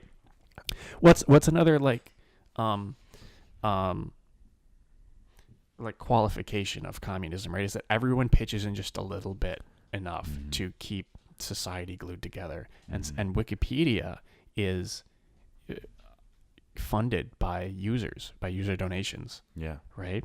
So Wikipedia is just a tool. It's something that exists where all of the money by law has to be reinvested into itself, right? When there's excess cash, it has to go into some kind of business function, or either new assets like servers or IT support, or even if It there's a can be- traveling bill, the traveling bill has to be something related to like a business conference or a business expense. It can Right. be put into different causes, right? Because that's what like a lot of super PACs are, aren't they? Like 401cs, where they're nonprofits. Well, right. There's so sometimes some of the donations have stipulations attached to them, which says this money can't be spent unless it's spent on this. Gotcha. And so Wikipedia, right, is this thing that the money gets reinvested into its own business all the time. It's kept afloat by people who just want to see it exist. It's something that's so valuable that people will pay money voluntarily enough that Wikipedia can keep itself afloat. And that's what makes it an perfectly unbiased and perfectly like it's all it is. It's just like a literally, I mean, it's encyclopedia. It's why we call it that, but it's literally nothing more than the most economic, streamlined form of communication that we've come up with so far in humanity. And that's why people think it's valuable enough that people will continue to pitch in $2 or $3 a year, and that's enough to make Wikipedia exist because it's That's a such lot a of simple program. Fucking Yeah. awesome. It's just a simple format. It's a very interesting format, and we still fight. Like, I still have to fight to use Wikipedia as a valid source. You know? Well, Like, that's the interesting thing, right? Is that you trust it because it's neutral, but you don't trust it for its depth. no. Well, It's I trust it. topical knowledge, and it's broad, and it's all there, and there are enough links to resources that you can double check and That's trust. what I use it for. I read it because it's almost like a cover sheet for Yeah. the topic. Yeah. it's And a like you little can go, if you read synopsis. something, you're like, oh, that's interesting. I want to cite this. What I do is I go to the citation, Mhm. and then I go read that. You know, like I read if it's available, I go read the thing that it was that it's cited, because then Right. I can decide Yeah. if I agree with the paragraph Right. that it came from. Or You know, if it, yeah. Uh, If it's so, a like, good it- source or not. I learned not to link to Wikipedia anymore Oh, yeah. because. No, that's not good. But I've accepted that, but it doesn't make it any less useful. Oh, It's no. fucking goddamn useful. It's Mhm. it's because if you find something and you think this is really interesting and informative, you have the means to determine if this is real or not without having to read all of those citations. You know, like and you have people constantly working on it, and there are people who are like Nazis with Making certain sure topics. yeah, Like stuff is true, like I will not let anything get into this post that isn't right. Not to completely diverge from what you said, but Wikipedia, I heard this woman talking about Wikipedia, and there's no barrier to entry to being a person who works Right. like A who moderator. work. I mean, Yeah. works for it. Like Yeah. they keep it going, keep Yeah. the information. It's like any It's- nonprofit. It's like it's really easy to work for a nonprofit a lot of the time too. So this woman used that and ride sharing as it's a woman who said this that men are doing almost all of it. Like yeah, it's like it's interesting. It's like there's no barrier here. There's no barrier to entry. There's nothing keeping anyone. Like there's no physical barrier. Yeah. There's no person Wasn't that in the isn't that- way. Isn't that weird that And- men tend to be the biggest like communist ideologues too? I didn't mean to turn it right back to gender Well, again. It's a I good just- loop, though. I mean, it circles back to what we was. Yeah, I Well, just it and didn't. it's It almost didn't. 5:30, It didn't. I wanna- Where's the Wikipedia article about that? That is interesting. I might have to write it. I mean, It's- that's really cool. I don't know. I haven't thought about that enough that I want to extrapolate anything about it. My biggest, I guess the point I wanted to make about that is that Wikipedia is very interesting. Well, the point I was making before was that I think information is going to be so easy to access on the internet that it's just going to change.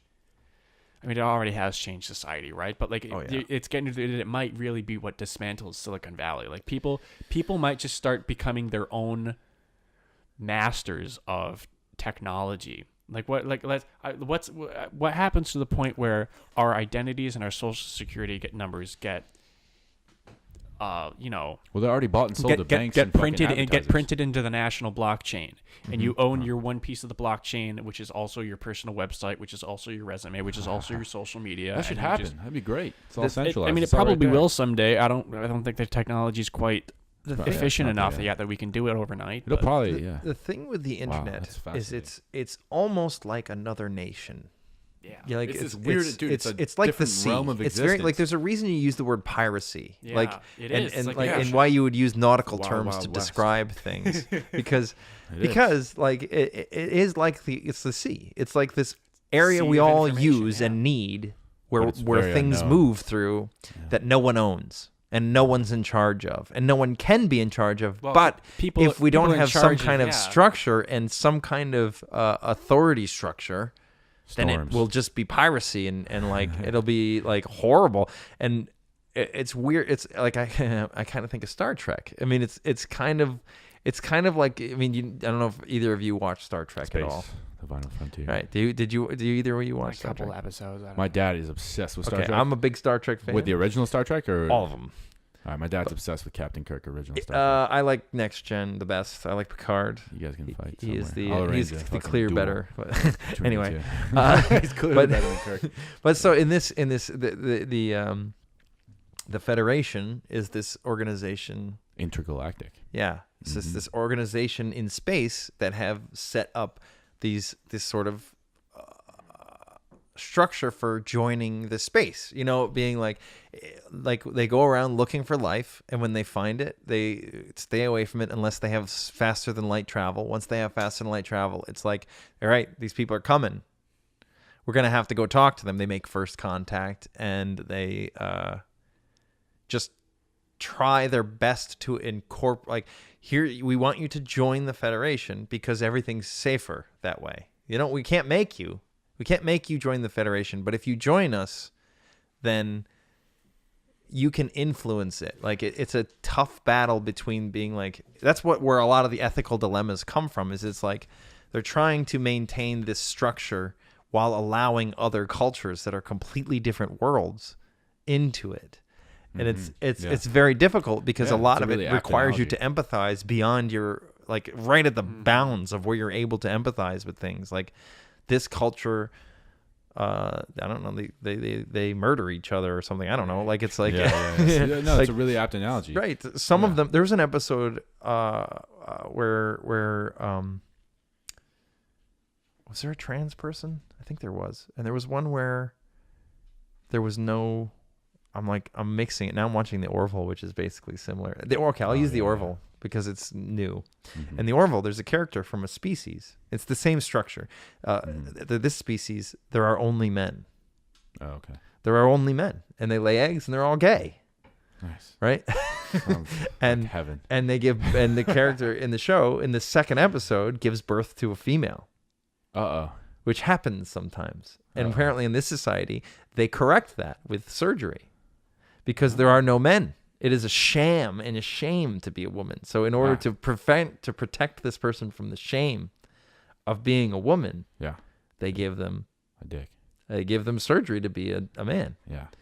And there's this whole weird dilemma because the parents disagree on what to do, and like it's interesting, right? Yeah. I mean, it's interesting to be like, we have to accept we have to accept their own laws here. Like they allow for this, even though we find this awful. Like I personally find it awful to change the sex of a baby. Like I just find that to be awful. Mm-hmm. But in this show, you can't stop them. Mm. Like there's a whole trial. It's I don't know. It's just an interesting sort of way of doing it. Anyway, I totally went off topic on the internet, but the internet is a very similar type of thing where like you have every culture coming online. Yeah, exactly. So now India is coming online in droves. Like, and like they have their own weird culture. That's how they it is. do. Like, They with have their own Islam and things culture. like They that, have yeah. their own way of doing things. Yeah. They have their own things that they find offensive, and they find that they have their own things that they find normal that we find offensive. Yeah, And absolutely. it's this weird area where the only way it's going to continue is to have some kind of democracy, like to have some kind of mutual understanding of the fact that we're not going to agree. Yeah, and then like- we can agree to disagree. But then also like what are the fucking channels for the dynamic tension between like how do you decide? Is it only hands off like this culture? Oh, we're gonna leave it alone. But because the cultural game is like you have to agree by the rules, and like so what is the channel for agreeing to the rules, and like how do you decide the rules? It's very difficult. That's what I think that's what we're figuring out right now, because with everybody being on the internet and with Yeah. everybody like being so hyper connected, everyone's like, oh wow, you're a fucking monster. No, I'm a fucking monster. And like, but we also have some really good things about each other. This is one of the And things I think that that's so circles it back to what we fascinating. like started talking about. Yeah. Which it's 5:30 by the way. I know you want to see. Yeah, it, so it's we 6. should hang out pretty soon. But I Yeah. just want to Okay. say this is one of the things that's so fascinating about the PewDiePie thing, the What- PewDiePie what's that? versus T series. I don't know if you're familiar. Not Oh. familiar. Well, you have to go Please home and enlighten us. subscribe to PewDiePie, or everyone will hate you. But do you know what PewDiePie is? Yeah, Yeah, Felix- he's like most streaming, famous game- YouTube Whatever his last name Swedish is. He's YouTube Swedish. man. He's okay. I never The rock star for followed the guy. 12-year-old boys. He's just a silly, goofy guy, you know. Did and he like say the N-word? Like, he did, but like we can talk about that whole thing. He got attacked Right. by the media, and it made it better for him. Like He probably got more course. followers. yeah, he got well more he exposure. was smart. He was told by a lot of people to go do like Good Morning America and apologize, and he was like, I think I'm just gonna use my platform and tell my own apology. And it was like Yeah. extremely sincere, and like he understood what he did wrong, and he's made efforts to change. You know, like Yeah, that's like, good. Yeah. I think he handled it really well. Every time he does something, he goes bad, he fixes it, and he gets better. And that's empowering in a fun way, part. you know. That's it. Yeah. So, and the news hates that. You know, that's what really funny is because I remember he's been around for a long time now, hasn't he? Like, he's a few been the years. top YouTuber since 2013. yeah. It's a Really? long time, Okay, 5 yeah. years. Yeah. 6, I man, mean, it's I remember 2019. math. when It was December, but I yeah. remember when he became popular. mad, And, like bitch. I've never been into watching, video game Let's Plays on YouTube. But I mean, he's such a big name; he's hard to like not know who Yeah. he is. I remember when he came out, and I remember the first time he got in trouble, and I went like, that was around the time that big revolution of like some internet names need to go away now. Yes. It started happening, and I remember it was like really in the heat of it. And I don't know if it was that incident where he said the N-word or if he did something else, but there were a couple times he like got in trouble. And, Yeah, he did something else that was pretty dumb. and but and I remember thinking to myself, oh, there goes. Yeah, I remember that guy was big. He had his 5 minutes of fame. They're gone now.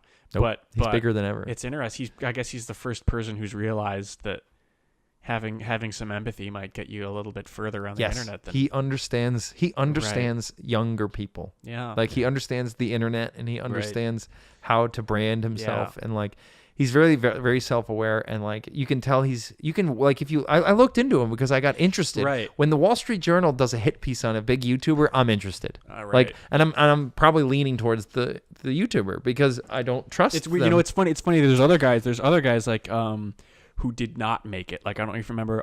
There's guys like the Ray amazing William the amazing Johnson. atheist John Tron, the H3H3 guy. Amazing atheist. I remember that. John Tron's still on there, but he got in a lot of trouble. Well, that's what I'm saying. he yeah. didn't handle it well though. He didn't Right. do what he should have done. They is all hang out with each other now because they need each other for the support. They're a part. They're a sub community Right. now. Let me The tell ex-YouTubers club. my little story with PewDiePie. Yeah. So I got interested Sounds very when the Wall sad. Street Journal did a hit piece on him because Fiverr.com.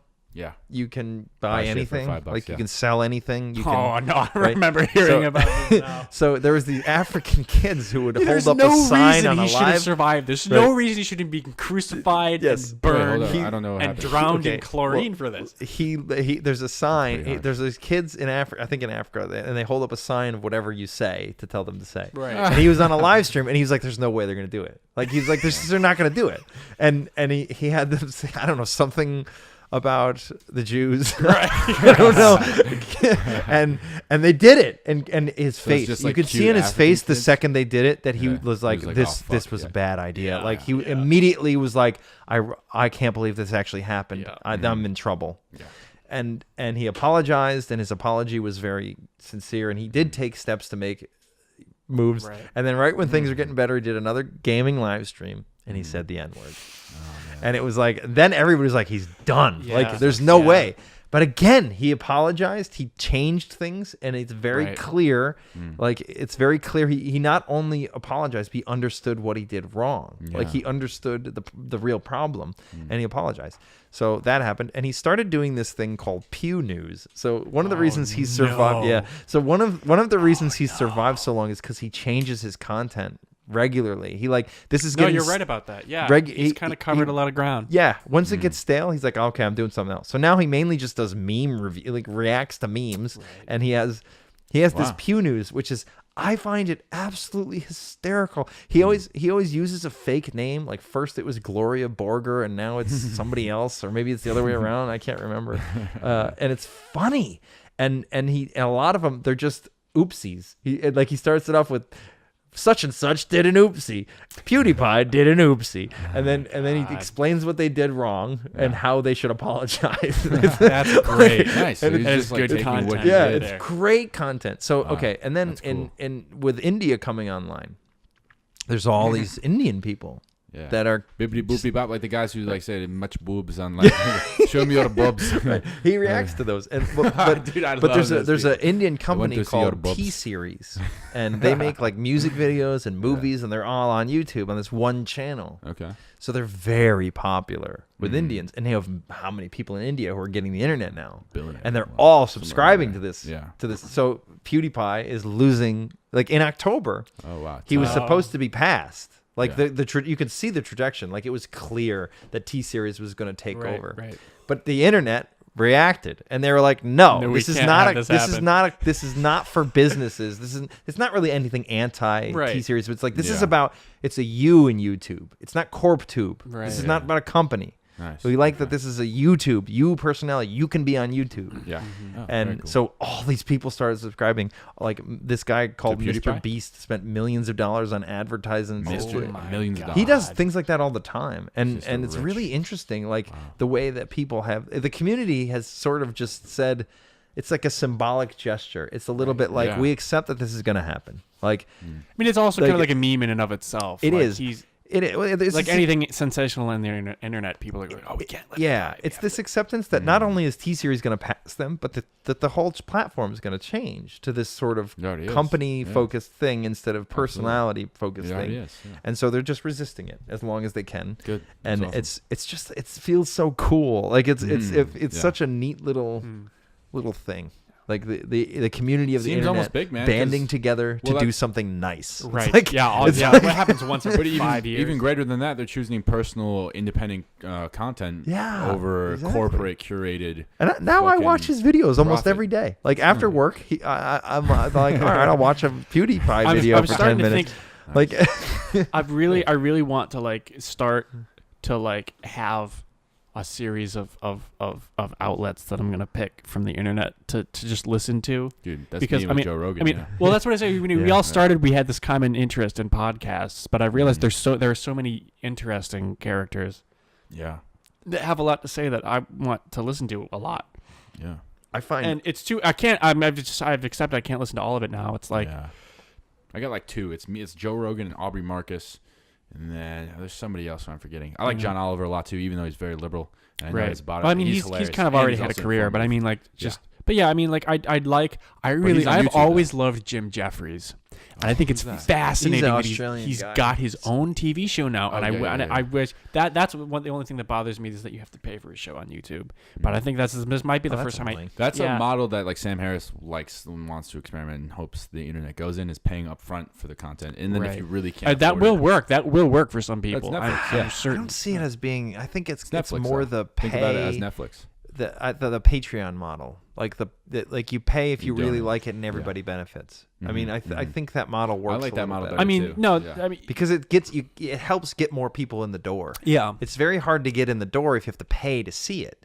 But if Well, you could like depending on what it is, because everybody has fucking Netflix. You know what I'm saying? true, It's like $10 that's a true. month. But Yeah. well, there's a cultural shift towards like accepting that if I'm that like I like this stuff and I want it to continue and I'm not paying for it.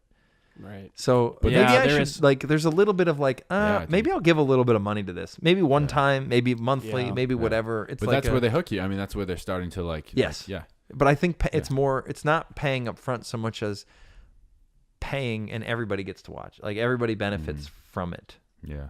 I like that better too, because it's like a Wikipedia model where it's like That's this what should I be use democratized and Patreon this for should a be lot free of and things, everybody which is should why I have was so access to upset it. when Patreon did some things I didn't like. But Fuck you, Patreon. I'm just kidding. the model seems to work. All right. Well, I'm out of juice right now. Yeah, I've fuck yeah. covered a Yeah. lot of interesting topics I'm today. good. Yeah, I got like 7,000 ideas in my head right Yeah, now. I'm gonna shut up. seriously. You're a high trade openness person. I think we all are. I didn't even bring up the thing I texted you guys about. That's fine. earlier. We haven't done that once yet, I don't think. No, I wanted to I don't talk know. about the What did you nuclear text? arms treaty that I we forget. canceled. And, Oh, the INF. yeah. Well, we're not going to talk about it yeah, now. we didn't talk But about- yeah, no. yeah, I guess that does it. That wraps up episode number 2. What does it even mean? Fuck yeah. That was a good one. How long was it? Oh, We'll probably find out. way too long. 2 hours plus, I would say. Why is that not in minutes and hours? Clearly, I don't know what I'm doing. R.I.P. What does it even mean? Who knows?